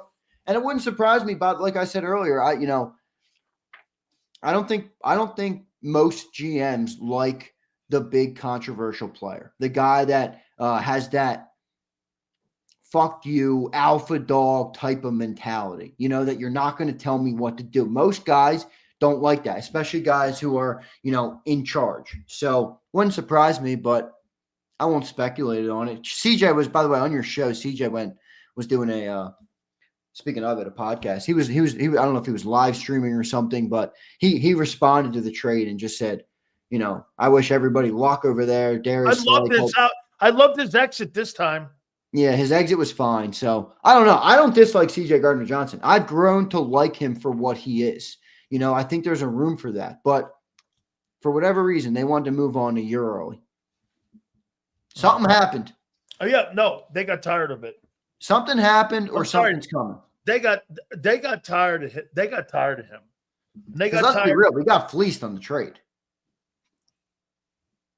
You sent a guy with 6 picks. Gardner-Johnson's a good player, man. Yeah. Dude, you sent a guy with 6 picks who was a top 20 safety in the NFL, maybe higher, depending on who you talk to. And we got a perennial bust first-round pick. Hey, man, Beckham was a perennial bust. I know. I'm not saying he can't be something. I'm talking about the trade right now, though. Yeah. You traded a starter safety on the number one. And you didn't trade anything for Beckham. He was a free agent. Exactly. You got beat in the trade. Why? Why were the Eagles willing to get destroyed in this trade? It's like a Reddick move. It's like Worse. when they moved you off got a of third Reddick. for Reddick, bro. You got a third for Reddick. I think this is way worse. Dude, you basically sent him for a 6th, 7th round pick. Yeah. I mean, you traded him for a castaway. Again, by the way, I put out a tweet. I'm higher on Kenyon Green than most. I watched him at Texas A&M when he played there. I liked him in college. He has struggled immensely in the pros, but he's great in run run fits. He's super physical. I don't hate him. Jeff Stoutland, guys. So I actually don't mind the player we got back, but objectively speaking, we got. Yeah, but I don't hate the guy. No, I don't hate him. I don't hate him either. I don't care that he's a bust.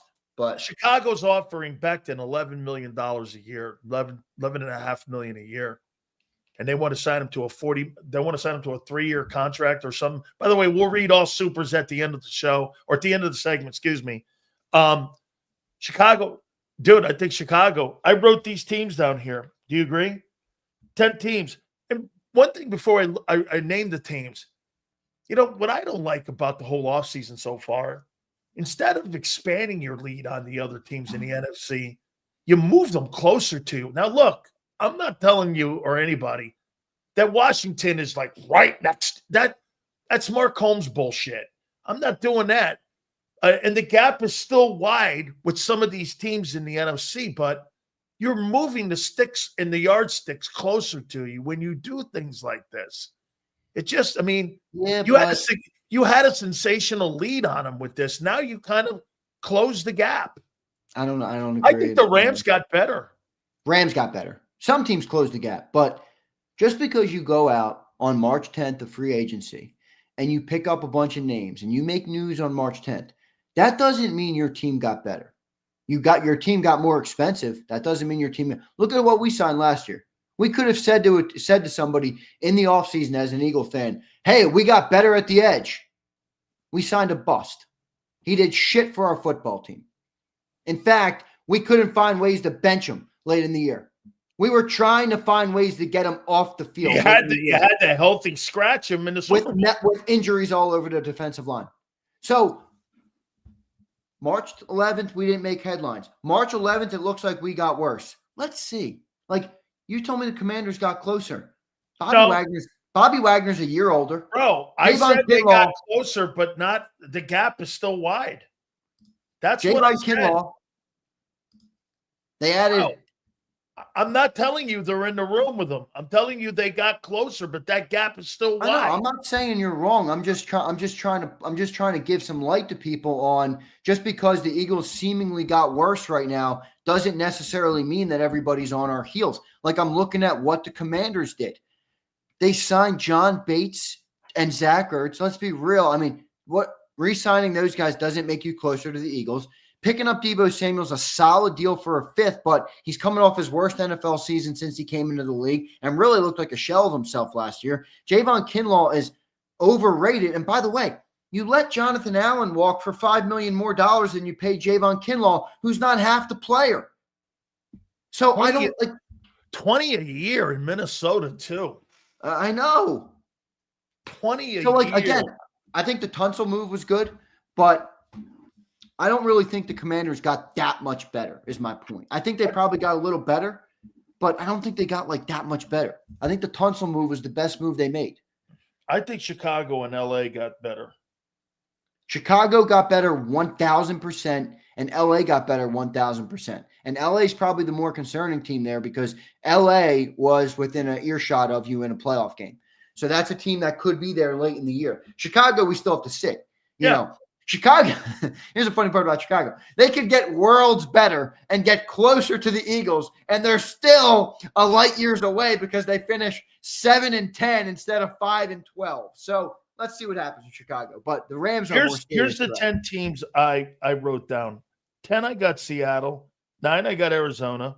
8, I got Minnesota. Who's their quarterback? JJ McCarthy? Great. Yeah. I got the Bucks at 7. I got Chicago at 6 because they're not in the top 5, like you said. I got Bucks higher than that, man. I like what the Bucks did this free agency. I got Chicago 6 because I want to see it. You know, I got Green Bay 5. I got Washington 4. I got the Rams 3. You know the quietest team in the NFC? The Detroit Lions. The Detroit Lions are looking like this. Hey, we just got to be healthy. Let it get my guys. A lot of change on coaching, man. Okay, true. But how did that work out last year when you made all those changes on your staff, when you got a new staff in there, new coordinators too? You won the Super Bowl. It worked for us. I think that to me, with Dan Campbell and that organization and Brad Holmes, I think they've done some nice things there. I agree. Okay. But I do think that's a factor. Well, look, but I still think their roster fully healthy is awful good. It also took us a year, though, Sills. Yeah. After 22, we lost Steichen and we lost Gannon. It took us a year of shitty coaching to find the right coaches. Now, I'm not saying it's going to happen with Detroit. I'm just saying I'm not sure that they've mastered the art of replacing a guy like Ben Johnson. You know, it's not that easy to do. Now, we'll see what ends up happening. But I like your top 10. Who are your top 5 one more time for me? Philly, Detroit, the Rams, Washington, Green Bay. Philly, Detroit, Washington, Rams, Green Bay. I'd probably go Philly, Detroit, Rams, Washington, Green Bay. See, here's the problem. I want to put Vikings at 5 because I like what they've done, but I can't with the quarterback. They've done everything right outside the quarterback. And that's going to hold you back. Yeah, but if the quarterback, what if the quarterback's good? Okay, what if? Here we are. What if? I mean, okay, we're in the what if conversation. Oh, they did spend a first-round pick on him. They got to see eventually. Dude, the number one thing is you've got to look. I can handle what if at left defensive end for Moro Jomo. I can't handle what if at quarterback. That's true, but last year at this time was a what if on Jaden Daniels. So, right? Listen, I mean, dude. Hey, you bring something up now with money here. You know that damn Jordan Davis deal, that $8 million, $9 million deal. If they want to cut something like that, right? Well, what I'm seeing with the money and how much money's being spent, I'm not so sure. I'm warming up to that. I'm warming up to extending him. I am. Well, because you just saw the deals that came down for some of these people. Yeah. Like, boy, $10 million for a guy that's pretty good, actually. I mean, he's not an every down guy, but he's good in his role. Like, yeah, you're probably right. Plus, it's a 1-year extension. Then you give yourself a year to kind of see what he does the next 2 years. Yeah. And if the guy pans out, then you come to him early and you give him a nice 3-year contract, you know? Hey, by the way, Milton Williams will not fulfill that contract. After what I heard Howard Balzer saying, he's not going to fulfill the full 3 years up there in New England. No way. They'll jump out of that after 2. Yeah.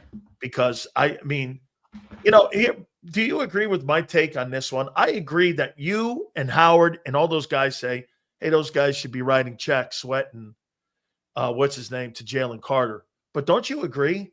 So you think backups are going to limit the double teams on Jalen Carter or free agents? Do you really believe that? That you're going to get more or less double teams and triple teams on Jalen Carter with guys who are second and third team dudes on your team and free agents? I don't believe that. That's why I talked about this with you yesterday, though. Even if you want to get Jordan Davis on a discounted deal, he's going to have to be able to play some 3 technique, because if he can't, he's literally becoming more obsolete because he's no longer helping Jalen Carter or any of the rest of the defensive line get off blocks and get to the quarterback. So I think he's going to have to play a little bit of 3 technique skills. I really do. I mean, if you're telling me anytime you go to a 4-man front, you can't have Jordan Davis on the field, that's a problem. That's a problem. That's not going to work. That's not going to work. I'd rather pay $10 million to a different depth piece that can play both, or that is more capable and more versatile. I don't know. I mean, maybe Vic is fine with that, but I would think he would have to play a little bit more 3 tech. I got 2 more here for you before we read the live chats here. Where have you? And I'm going to keep asking you this question: have your sticks moved and the chains moved for you at that 32 pick? Edge, DT, safety, tight end. Edge. Still edge, not moved off. You need 2 bodies at edge, even if you need 2 bodies at edge, minimum. So are we drafting, are we signing somebody in free agency day 2, 3, 4, maybe, possibly? What type of impact? Maybe an Azeez Ojulari, a guy like that, a younger guy that's a little bit cheaper, potentially. And then you still need another one. And in my estimation, when you look forward at what this team is going to have to pay in the coming years, the most valuable first-round pick is an edge, because an edge that plays great is worth more, and you're getting a bigger value in that contract than if you draft a safety and he plays like the greatest safety in the world. You're still not saving as much money as if you get an edge that's competent and a contributor.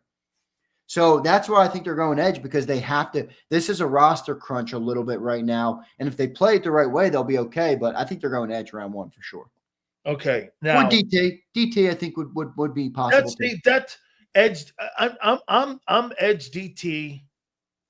I haven't changed off those 2. I still want to see what they do in free agency here. Now listen, I'm going to bring this up to you, and I've been talking to my friend in New England and the newspaper people up there, Dan Shaughnessy, in this. The New England Patriots want to get out of that 4th pick of the draft. And boy, I mean, Xander, the conversations and the storylines on wanting to try to acquire A.J. Brown are daily up there. Radio, talk radio, WEI, everywhere is about this move. And here, get this. Supposedly, the Patriots have been in contact with 3 teams, the Eagles one of them. How about the Eagles? They trade AJ to New England for the 4th pick. You get Abdul Carter. You draft him there. You get multiple 1s for him because AJ would demand that, and 2s, and you're filling holes with rookie contracts where you could go and get yourself an edge and a DT with 2 first-round picks. You could slay holes on your football team using 1 player who's a highly expensive guy who, again, is going to be how old this coming year? 30? AJ? No. He's not 30? No. I think he's 30. I thought he was 30 years old. He's 27. He'll be 28 at the end of June, so he'll be going into the year at 28. So we'll have That's not awful. That's not. Okay, I mean, I don't. Hey, after seeing the shit that's gone on this offseason, I don't think anything is under the realm of possibility of not happening. I agree with that. I think that is something that is highly unlikely, but would you entertain going up there at 4? Or how about this? You trade that pick to the Cowboys for Micah Parsons.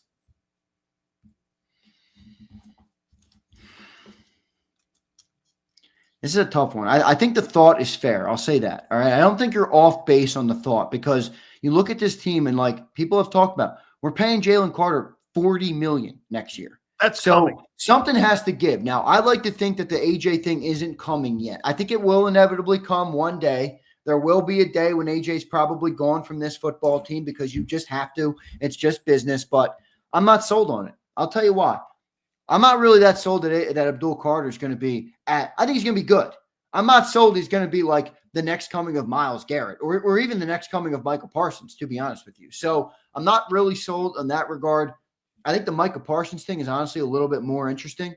But what type of contract is he going to get? Is that even something that works with the way these contracts are going right now? Maybe because you would free up from AJ, but you're not getting any cap relief this year. That contract's tough to get out of at this point. So I'm going to say no, Sills, because, these paper trades, some of them sound great, and you're right. They didn't pass the ball a lot last year. We can keep our running game intact, keep the offense good. Jalen will still get 2,900 passing yards, and you can improve that defense. In theory, it sounds right, but what type of impact does that type of move have on the camaraderie of your locker room, on the togetherness of your locker room, on the buy-in of your players that you're trying to do what's best for the football team, whether it works or not? What type of perception do you have in the locker room with the front office and how it relates to the players? I'm sorry. Well, if you were worried about chemistry, you blew up the defense. Yeah, you blew up the defense. You blew up the defense's chemistry. No, because here's why. Here's why you're wrong. Who's the leader on that defense emotionally last year on that team? No. Here's a better question. Who is the core of the defense? You didn't get rid of any of them, in my opinion. To me, the leaders on that team last year were Carter and Bond. Right, and both Slay. of them are back. And Slay, you could argue, yes. Okay, and Gardner Johnson.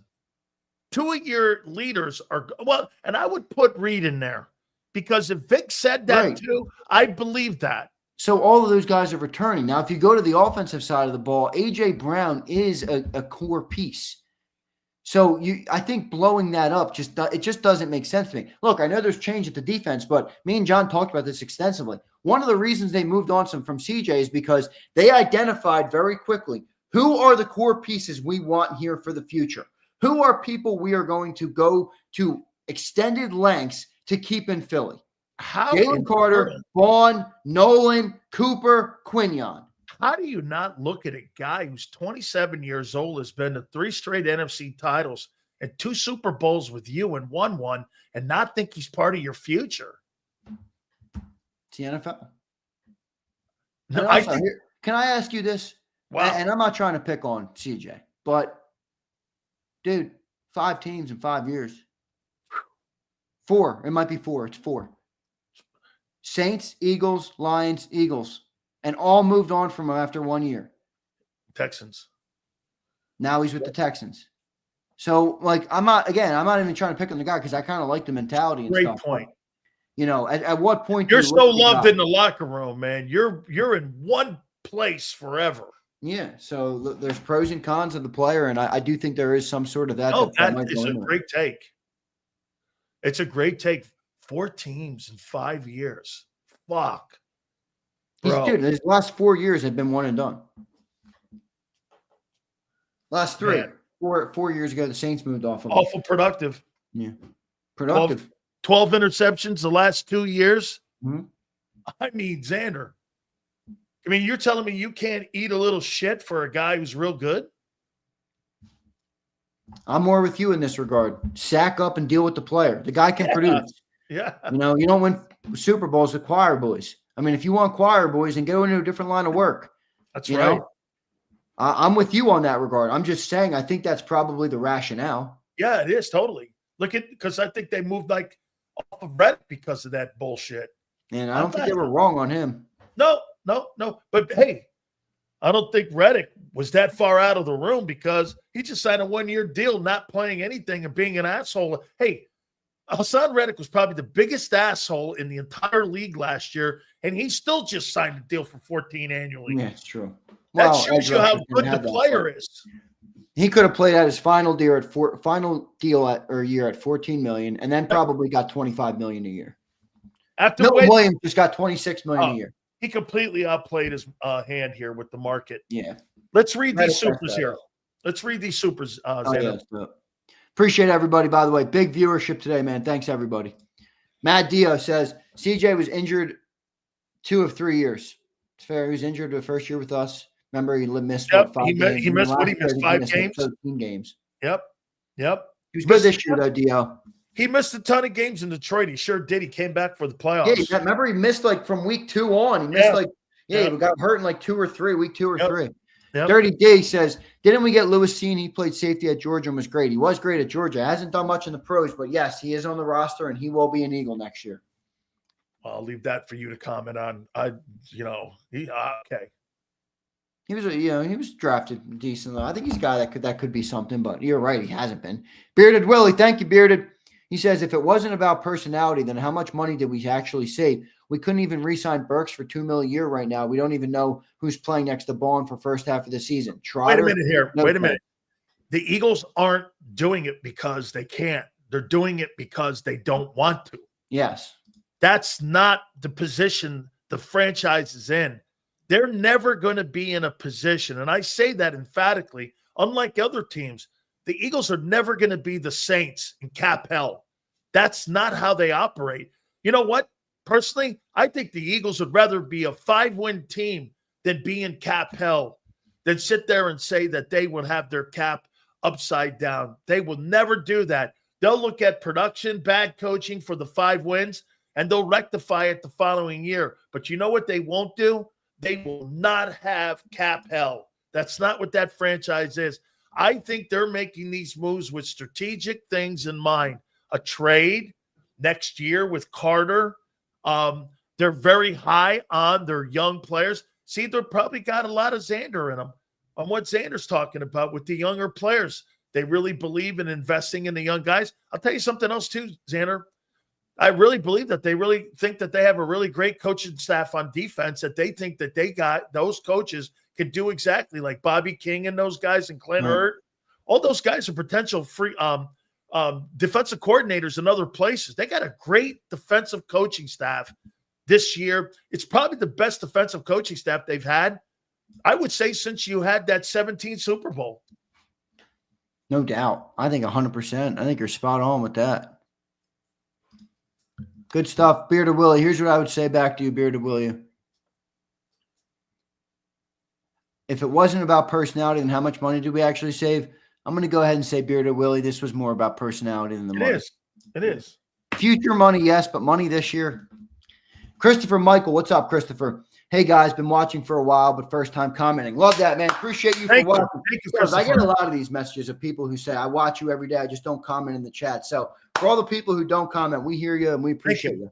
Hey, guys, been watching a while, but first time commenting. I was concerned about the defensive side before trading CJ. I don't know what we're doing, but Howie better have a hell of a plan in place. I'm with you, Christopher. Well, Christopher, listen, here's what I always have to go back to. 7 years, 3 Super Bowl appearances, and 2 wins. 4 straight years of being in the playoffs. You have to condition your mind, even though here on March 11th, it looks like they took a blowtorch, and they did. Again, my position is not that he can't do it again. My position is that I saw something special. That was the most accomplished defense in Philadelphia Eagle history, and it just looks like a blowtorch got taken to it. Yeah. I mean, Xander, that's more my position. I'm not saying he can't you're not do wrong. it. Anybody that says you're wrong, I think is crazy. I mean, look, if you can be confident we're going to replace him, that's fine. You're allowed that as a fan. You can think that. But to sit here and say Sileo was wrong, they got rid of every potential free agent defense is gone except for Bond, and then they traded away another guy they could have kept. I mean, Sileo's not wrong. And the 2 guys that helped you guys get to the Super Bowl were easy signs in Oren Burks and Isaiah. Dude, the Isaiah Rod, who's going to, by the way, Xander, so whoever they put at corner, who's going to take the role of Rodgers as your swing corner, let alone fill your corner spot? So if you're going to throw Keely Ringo out there, Maybe who's your Eli swing Ricks? corner? Let's just say, well, for shits and giggles today, March 11th, you've got him there now. You tell me, who's your swing corner then that take the Isaiah Rodgers role? All right, so here's something that just came out. Well, it's a good question, and I don't right now. I don't know who that is. All right, I would imagine it would be Eli Ricks. Would be my assumption. All right, now I just saw something that came out from the Spot Track guy. He tweeted out the Texans agreed to pay down $1.5 million of Kenyon Green's salary this year. The Eagles will now take on $1.38 million cap and cash hit for 2025. So that's now down from 2.8 to 1.5 on Kenyon Green. So he's very, very, very cheap. The Eagles, as it stands right now, looks like they went down $2.6 million in cap space with this move. Okay. Wow. So Spot Track tweeted out the Eagles took on $4.7 million of CJ Gardner's signing bonus. The rest of the proration belongs to future option bonuses that transfer to Houston. So he's basically saying the Eagles gained 0 cap space from this. Now, he could be wrong. Spot Track's not perfect, but you got rid of the player because you hated him. It's not money. It's not money. You So gained Zane nothing. says You $8.5 million you this year. gained I don't think nothing. so, Zane. You gain nothing by it except losing a good player and gaining a marginal player. Yeah, that's why I said something must have happened. Right? I mean, he rubbed somebody the wrong way. Somebody who has decision-making abilities in the organization. I told you, man, it was the constant chirping in the building. Yeah. You know, remember, he don't have a filter, dude. He chirps at his coaches. I know he doesn't. I don't mind that. Yeah. Here we go. We got a couple more supers. Gubby says, "What's up, Gubby?" Gubby messaged me the other day and said, "I'm a trucker and I love you guys. I'm going to start commenting more." So, Gubby, appreciate you being here, man. He says the year of youth evaluations, they need field time. That's true. That's true. They need playing time too, though, man. They need playing time. Okay. Last year was the same thing, though, so you better keep hitting because your odds go down more and more as you continue to rely on this. So you're not wrong, Gubby, but they better have the good players in place. Jeff Fox comes in. What's up, Jeff? CJ was a liability in the red zone. I read that he gave up 13 touchdowns to tight ends. Don't know if that's true. It wasn't 13, but he did give up. I told Sileo, I was rewatching the season. He was definitely one of the guys that got beat in coverage a lot. You know, it is true. That's why I said at the start of the segment, we didn't lose Ed Reed. When you play too high safety, the position you're most vulnerable at is safety, not corner. It's at the safety position. Why? Because you're in the middle of the field and you're too deep. So remember that, especially when you get in red zone and you don't have that latitude of playing too deep. Remember something, Xander. When you're on a 10-yard line and you're playing too deep zone, you can't. The back of the end zone stops you from playing it. So the cornerback is not the guy who's the one who's in the main target. It's really the safety position. That's why you saw Reed sometimes play so good, and then sometimes he would be a little bit off tilt there a little bit. So, okay. Oh, we got more. Give me a sec. Sorry. Blaine Miner. What's up, Blaine? I'm heartbroken over this team. I fell in love with a hooker. LMAO. How you doing? Hey, Blaine. I'm in love with a stripper. Hey, Blaine. It's March 11th. I'm not saying – I don't like the fact you had the most accomplished defense in the history of the Philadelphia Eagles, and you just threw a grenade to it. Okay? That's what I'm going to miss. Yeah.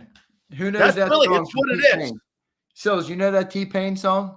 I'm in love with a stripper. She riding that bowl. I love it, Blaine. Good stuff. Johnny says, Xander was pissed earlier. Yeah, I was. I didn't know what the hell we were doing or why we were doing it. Better yet.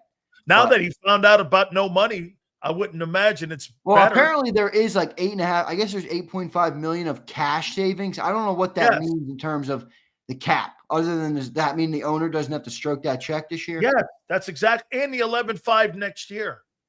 Yeah, so maybe the owner came in and was like, "Yeah, I don't want to pay CJ that cash." All right. Oh, wait a minute here. I'm going to show you something here, dude. You know, they didn't add any money to the defense.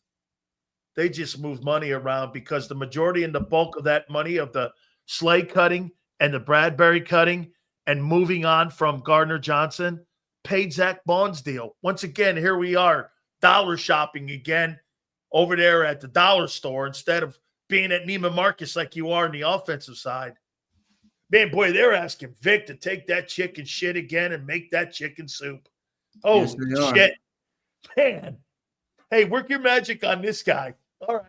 Hey, it's true. Zach Bond was a nobody. You know, he was a 25th rated free agent linebacker last year. Just put that in perspective. Just, I mean, I get it. You really think you're going to land on another guy who comes and floats in from nowhere? Holy shit, look at this. Yeah, you're not wrong. I want to see that, man. We'll see what happens. I'll tell you what, if Vic does that again, I am going to petition for him to be in the Pro Football Hall of Fame while he's an active DC. If that guy turns that freaking thing into Morojomo turns into a come on, don't go that far. He's still got a lot of good players. Wait a minute here. Are you trying to tell me Morojomo? Okay, so here, what I don't get about what fans are saying is that, hey, I think this kid Ojomo could take over from Milton Williams. Okay, so who takes over for Morojomo and his rotating and who he was? And by the way, so you're telling me that Ojomo and Carter were the two better, Ojomo and Williams were the two better players than Jordan Davis, and you're keeping Jordan Davis? Why? If you're telling me that Ojomo can replace Williams, why are you keeping the lesser player than Davis? I don't know if he's lesser. It's a different role. Xander, Milton can play the nose too. He showed you he could. I'm telling you. Hey, let me throw this at you. What's a tougher repeat? What's a tougher replace? Sweat, Williams, Slay, or CJ? Got to be Sweat, right? Sweat. Got to be. 40 sacks in 5 years he gave you. And he's an edge. Yep. We need production off the edge. If we don't get production off the edge, we're screwed. Well, here we go. Wait, 2 more super chats, and then I'll get out of here. Okay. James says, what's up, James? If AJ goes to the Pats, you have to get back Gonzalez along with picks because the picks are unknown, parentheses, not proven. AJ's not going to the Pats. I'm not saying. Wait, you want to hear something hilarious? We're all upset maybe a little bit. Maybe not everybody, but most of us are upset that CJ Gardner-Johnson was traded today. The New England Patriots a week ago, the fans were tweeting out graphics of A.J. Brown in a Patriots jersey and DK Metcalf in a Patriots jersey. They ended up with Mac Hollins. Mac Hollins. That's what they thought they were getting, DK and A.J., and they ended up with Mac Hollins. I think we found a more delusional fan base than what we talk to sometimes. At least you win. Yeah, I mean, come on. Yeah. I actually do like Drake May. JD3, CJ was a head case. Gee, thank God he plays football and not working in HR. Almost like Draymond Green helped Golden State. Almost like Rodman has 5 rings. Great take, JD. Rodman does have 5 rings. Stop letting suits get rid of dudes because they're alphas. Come on, man. Dude, Rodman's the greatest under 7-foot rebounder in the history of the NBA. You don't want that on your team, and he was a 3-time defensive player of the year. I mean, come on. Ooh. Mike, is that you in your profile picture? Or are you a boxer? That's a badass photo if that's you. It probably not. Though. I think that's Ali. Is it? Yeah, I think that's Ali. Sills, all this work I do on my computer, I went to the doctor. They're like, bro, your eyes are shot. Your eyes are. I think that's Ali in the thing there, and I think that's Angelo behind him. Well, you would know better than me. I can't even say it. With no defense, we'll have to rely on the pass game to keep us in games. With no defense. Hey, your defense won the Super Bowl for you last year. Everybody's ripping me about that. That's a very rippable offense, but I'm not going to lie to you. I could not see what that meant at all. Who that was at all. Hey, your defense won that. Your defense carried your offense for the majority of the season. Would you not agree? No. 2,500 yards. Oh, excuse me. I meant your passing. So how about this? Do you think you could be 29th in passing this year with the 16th ranked defense and win the Super Bowl? 16th ranked defense. You think losing CJ Gardner-Johnson drops you 16? No, I think losing 5 starters does. No, it doesn't, because you have Jalen Carter coming back, Nolan Smith coming back, Quinton and Cooper coming back, Zach Vaughn and N'Kobe coming back, and Ed Reed Blankenship coming back.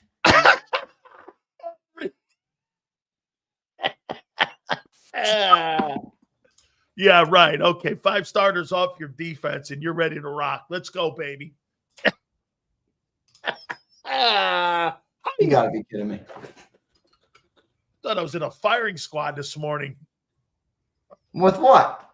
with the amount of guys who got picked off. Bang, Milton Williams. I saw you over there standing next to the rock. Hang over there. Hang on. There you're picking his head out. Boom, there's Josh Sweat. I just busted his ass like a watermelon head. Bang! Over there, look at that. I just knocked that guy off like he is a tin can over there. Who's that? That's CJ. How you doing? Come on there, brother. So CJ talked on his podcast or whatever it was, and he said, I thought it was April Fool's. CJ Gardner-Johnson thought Howie Roseman and the Eagles were joking about trading him. CJ says there's no bad blood. He says it was explained to him the Eagles had to pay their younger players like Jalen Carter, Reed Blankenship, and Zach Bond. It was no bad blood. Yeah.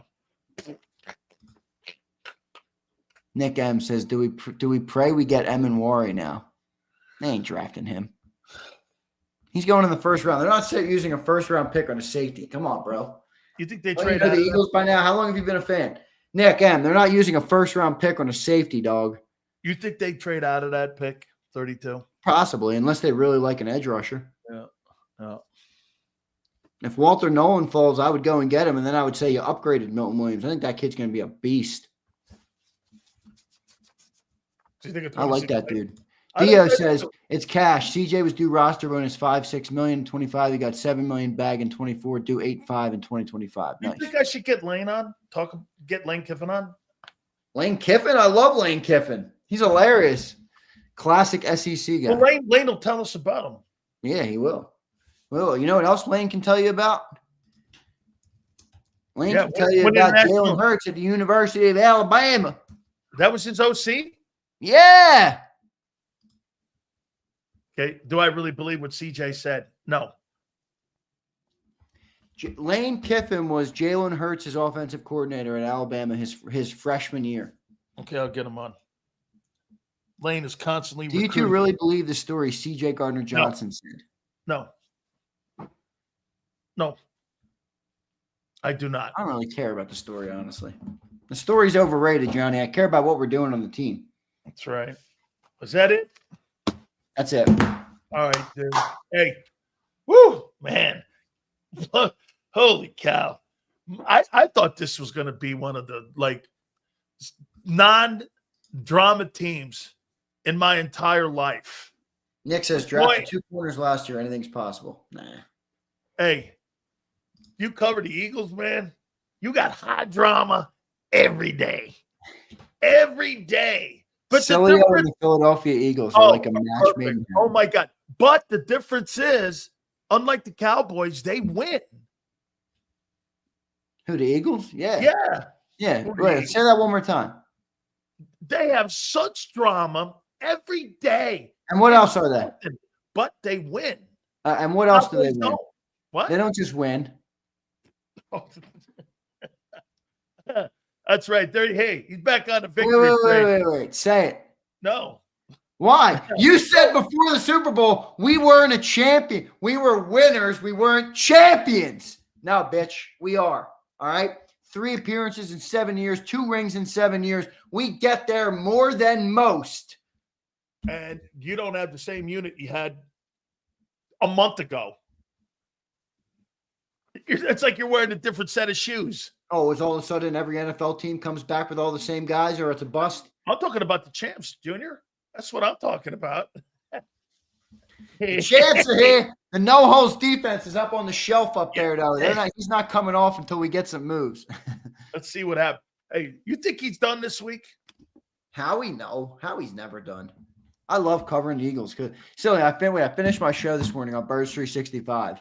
All right, not to give some people too much info, but I finished my show on Birds 365. You know, it's the morning. I got to go and use the bathroom. I go in and finish. I sit down, and I'm like, holy shit, they traded CJ Gardner-Johnson. Well, I didn't get to do that, and I had to get up, and then I did an hour show on CJ. So this team never sleeps, baby. You got to be always on your toes. I went to bed last night. I had one eye open all night, baby, on my phone, refreshing Twitter.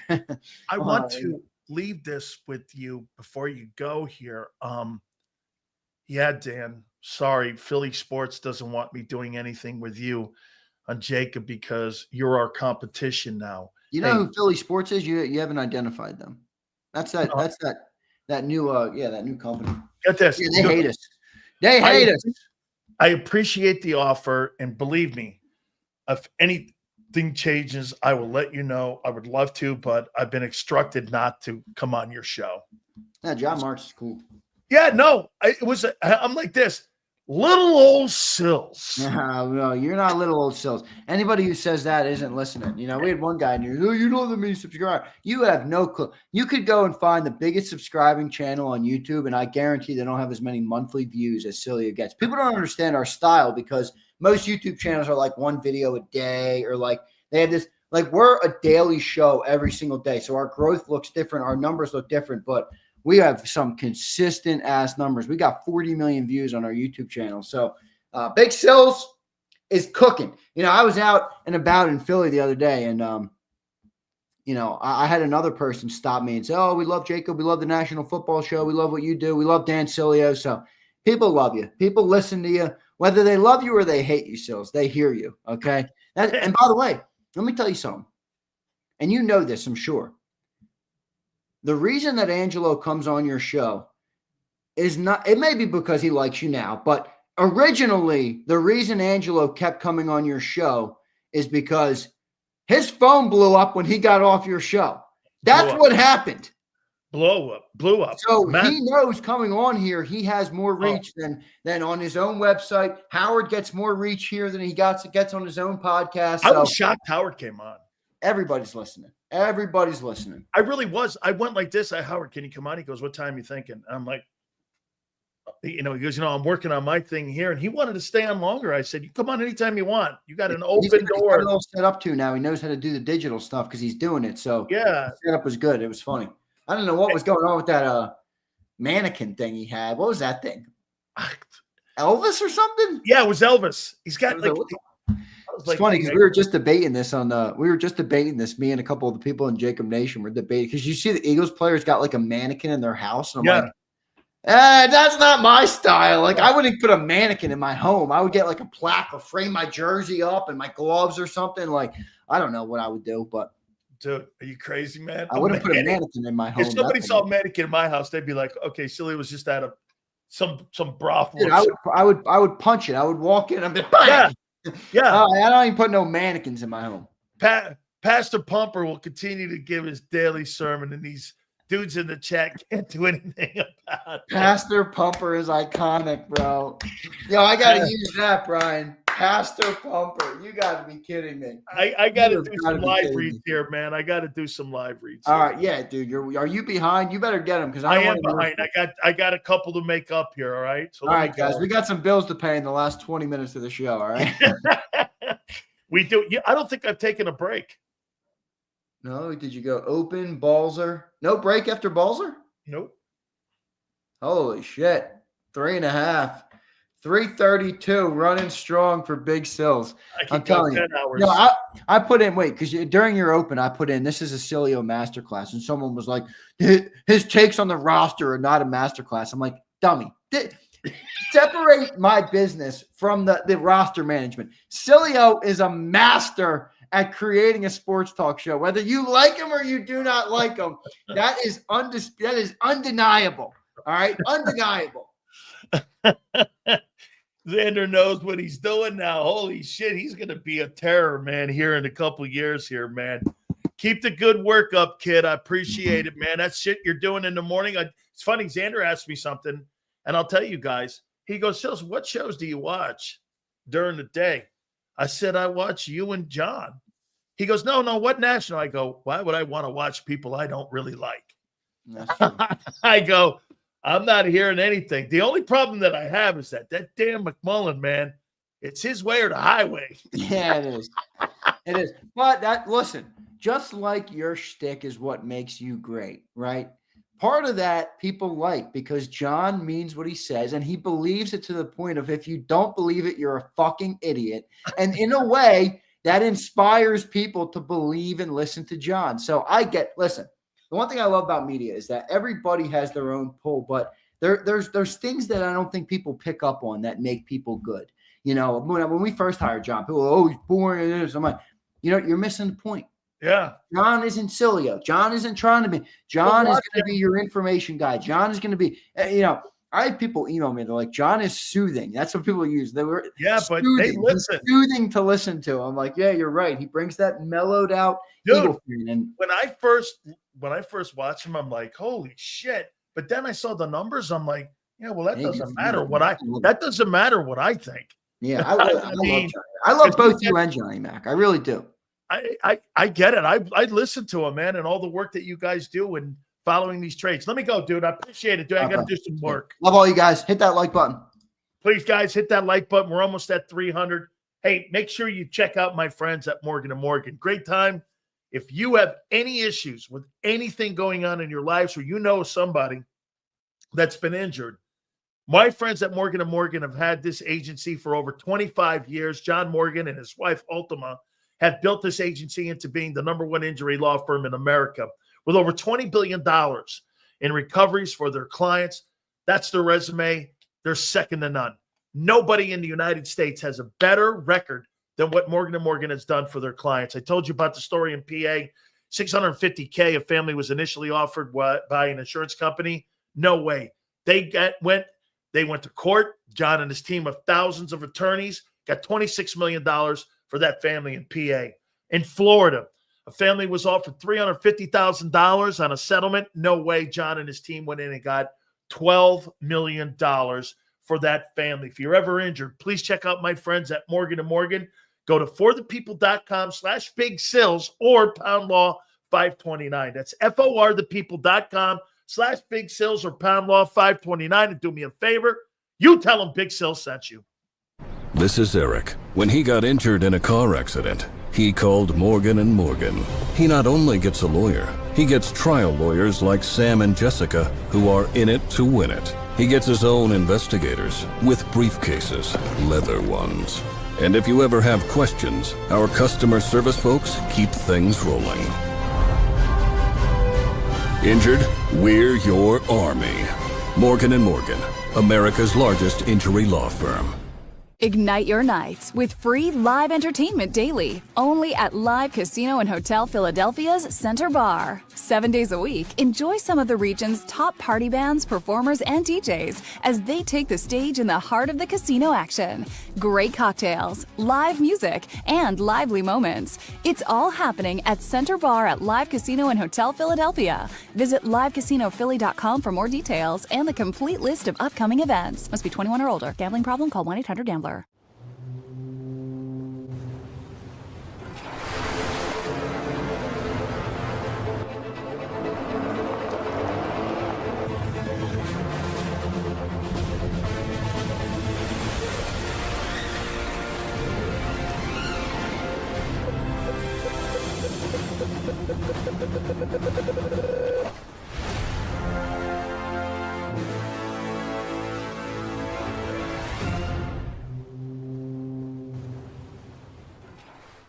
Your financial future is on the line. Are you ready for what's next? At Leone & Company Wealth Management, we help young professionals, business owners, and pre-retirees navigate the complexities of building and protecting wealth. For young professionals, we'll help you grow your wealth, plan for your future, and make the most of your hard-earned dollars. For business owners, we provide strategies to protect your company, manage risks, and create a lasting legacy for both your business and personal wealth. For pre-retirees, we'll design a plan to secure your retirement, ensuring you can live comfortably and confidently in your next chapter. Whether you're just starting out, managing a thriving business, or preparing for retirement, we're here to help you take control of your financial future. The first consultation is on us. Get the advice you need without the cost. Let's make your financial vision a reality. Take the next step. Scan the QR code to schedule your free consultation today. And of course, go Birds.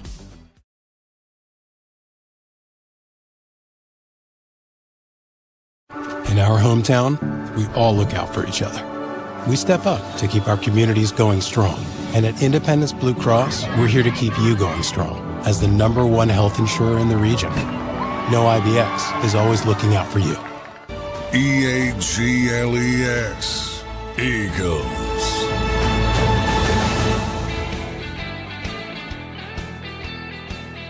Dan Sil's National Football Show. Please do me a favor and hit the like button here. You guys have been great today. Thank you guys so much for coming aboard with us here. I want to show you how important it is to have that quarterback decision answered as you go into free agency or in the draft. How would you like to be the Indianapolis Colts? With just a short time, you bring in Daniel Jones to compete with Anthony Richardson. Anthony Richardson, that means, is a colossal bust in such a short period of time. The Colts are in the beginning process of moving on from him. Okay? That shows you if you don't have that position solidified, you can't do anything. Xander brought up the Minnesota Vikings. I think the Minnesota Vikings have done some good things. Okay? I do. I do think they've done, but they don't have the quarterback figured out here. I came to talk. Hey, Frank, you know what you can do? Manjungats. You know what that means? Eat a dick.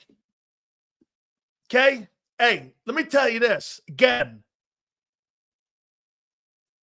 The Vikings don't have a quarterback. You can't do anything in free agency or the draft if you don't have that quarterback. Okay? Frank, big tough guy. Okay, Frankie. Okay, Frankie Poe. Oh, Frankie Poe. I came here to talk football, not to have a snooze fest. What are you, weirdo? Holy cow. You sound like Menstrual Mike. Holy cow. What? Oh, man. Okay. Holy. Come on, Sue. Sue, say it. Hold on, Sue. Say it. Say you love me. Come on. Come on, Sue. Oh, man. Easy, big guy. I thought you got an what? AED on the premises? Hey, Frank, what the fuck are you talking about? Did you come in here to talk like some gimp? What are you talking about? I mean, this guy here, seriously, you need to go follow the Niners. We're really making moves. 11 of our 22. Okay? We don't have any longer on our team. Here's Frank. Frank has a fan when he does his show. Hey, I wonder if the Eagles are really upset with CJ. What a weirdo. Hey, kids, seriously. Men don't wear jock straps on a daily basis. They only wear them when they compete in sports. Seems to me like you wear a jock strap. Okay? Walking around from morning to night. How you doing? Oh, man. Yeah. Not for the faint of heart. Philly 500, I believe we're going to try to get on tomorrow. Okay? Hey, Sue, you didn't say it. Come on. Guy comes in here talking all weird and shit. What do you want, a date? Hey, well, how tall are you, Sills? How tall am I? When another man asks another man how tall you are, that's my boy Prince, what he gets. No, Sills. Let's talk about the Eagles can improve no longer that we're the number one defense. And I say that with respect to you, too, that you're not the number one defense, but that doesn't mean you can't win the Super Bowl.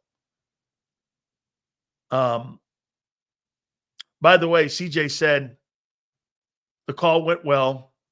Them young boys got to get that money. So wait a minute. When you fired Xander, hook me up on this. So they fired Gardner Johnson over a phone call and not in person? Is that how they fired him? Over a phone call. That's how you get rid of a guy who had 6 picks for you. Over a phone call?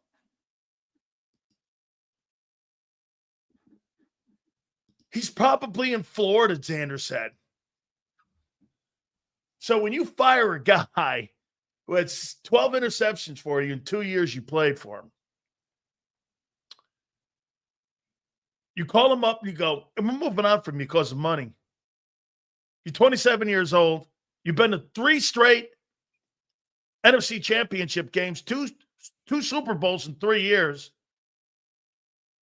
And you got 12 picks in that whole time frame. And, yeah. Hold on here for a second here. Hey, CJ. Yeah, this is Howard Roseman. Okay? This is Howard Roseman. You've been fired. Yeah, this is not a tryout for The Apprentice either. Okay? Okay? How you doing? It's just strictly business.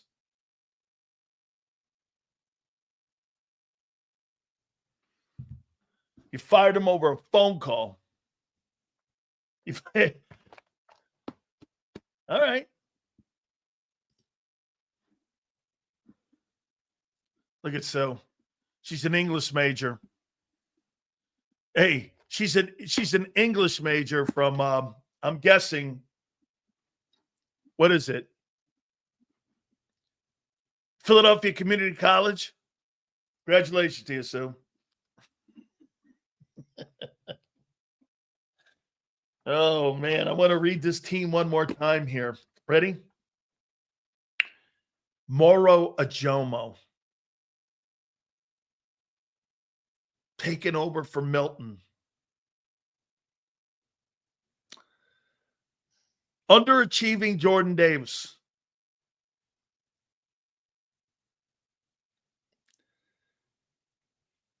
Jalen Carter, superstar.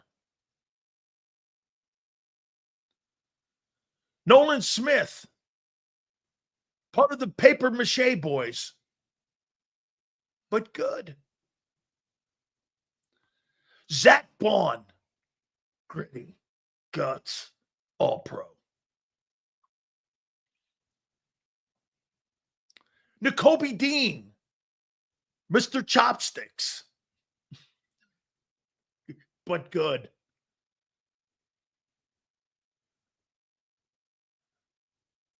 Here's Primo. What about Booker T. Washington the 5th? Hey, Primo, I think Booker T. Washington the 5th, or he's a fine ball player. I like Booker T. Booker T. Washington is a good player, was very productive this year. I like the guy. He'll be good in the rotation. There. The greatness of Bryce Huff. Strong side linebacker. He's going to have a bounce back. Actually, hey, Xander, this guy's new name should be Bryce McMullen. Hey, we all had bad takes last year. It wasn't just me. Okay?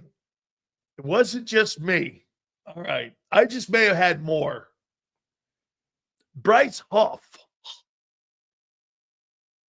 Blow a groin out saying that guy's name. Q. Really a budding star. Sidney Brown. He's like a rock'em sock'em robot. You know, that guy that just keeps pounding away. You know, can't stay healthy.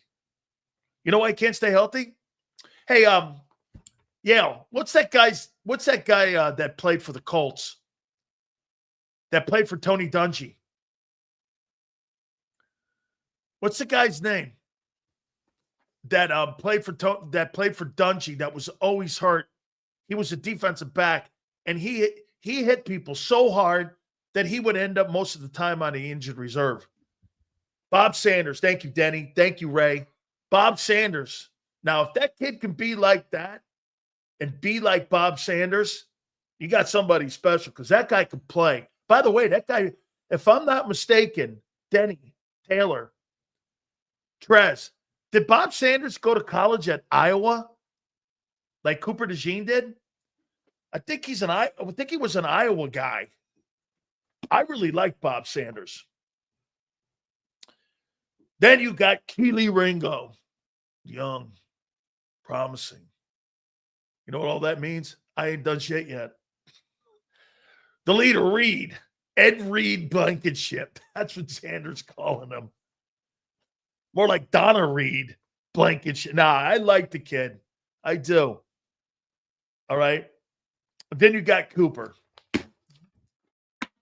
Yeah, he was an Iowa guy. All right, good. All right, I got to pay some more bills here, guys. You guys have been great. Please hit the like button. Give me a total on where we are in the likes now. Don't forget our friends at BetUS. Hey, NC2A tournament's coming up here, and you're going to have a chance, especially with the conference basketball tournaments for our YouTube 150, and you're going to be able to use the tournaments and BetUS, and you're going to have yourself probably one of the best times there was this season. Listen, let me tell you, the college football was great, but the NCAA tournament, in my opinion, was I think it's the second best event in America. So don't forget the YouTube 150.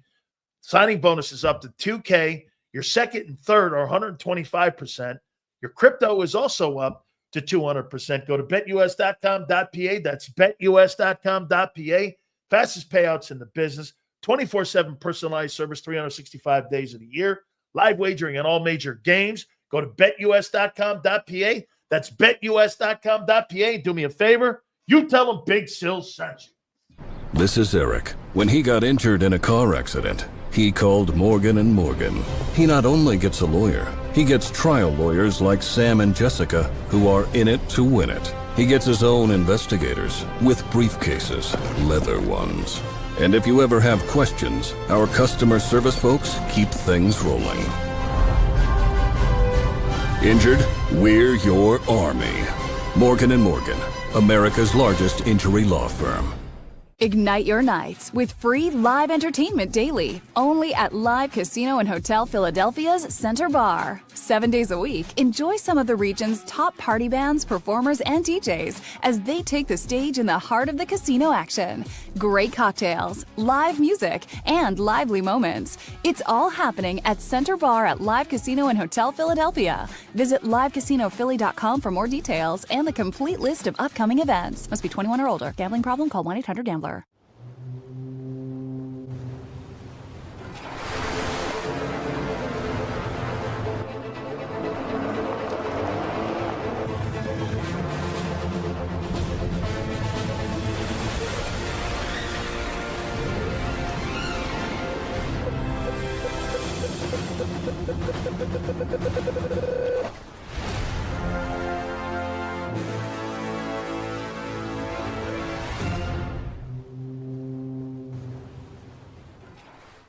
Your financial future is on the line. Are you ready for what's next? At Leone & Company Wealth Management, we help young professionals, business owners, and pre-retirees navigate the complexities of building and protecting wealth. For young professionals, we'll help you grow your wealth, plan for your future, and make the most of your hard-earned dollars. For business owners, we provide strategies to protect your company, manage risks, and create a lasting legacy for both your business and personal wealth. For pre-retirees, we'll design a plan to secure your retirement, ensuring you can live comfortably and confidently in your next chapter. Whether you're just starting out, managing a thriving business, or preparing for retirement, we're here to help you take control of your financial future. The first consultation is on us. Get the advice you need without the cost. Let's make your financial vision a reality. Take the next step. Scan the QR code to schedule your free consultation today. And of course, go Birds.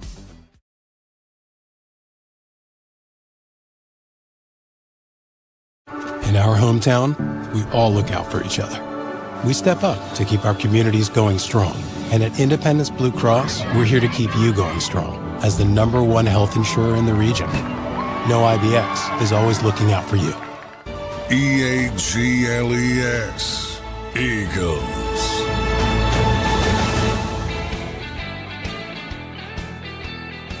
I think Joe Krause has got a little bit of Big Sills in him. I do. I think he – yeah. I'm watching a clip that Joe sent me. I'm not going to call you out here, Joe. And these guys are dealing with the Gardner-Johnson trade. I'm not going to say who. But I never thought this guy was good. I just never did. And it's not John. I don't know John from a can of paint. But somebody over at that Philly place, this guy's terrible. And he's a Paisan. Oops. He's not good. I remember Xander sending me a clip of somebody once. Hey, Sills, you might want to try to get this guy. And I'm like, no, I don't think so. I was like, who, Harry? Yeah, no, I watched this clip just now. They say this is our competition, Sills. You're going after McAfee. Yeah, no. Okay, Joe, you're right. Hey, by the way, real quick before we get out of here, Saquon Barkley resetting the market. He's right. Josh Jacobs, Henry, Barkley, even Aaron Jones. Plus, you go out and you get Bijan Robinson down in Atlanta, Gibbs up in Detroit. I'll be thinking about running backs too. Great stuff, guys. Do me a favor, please. Hit the like button. Sensational day. Thank you for the supers. Big Z. Thank you. Big Joe. Thank you. 2 to 6 tomorrow, and we'll see you on the flip side.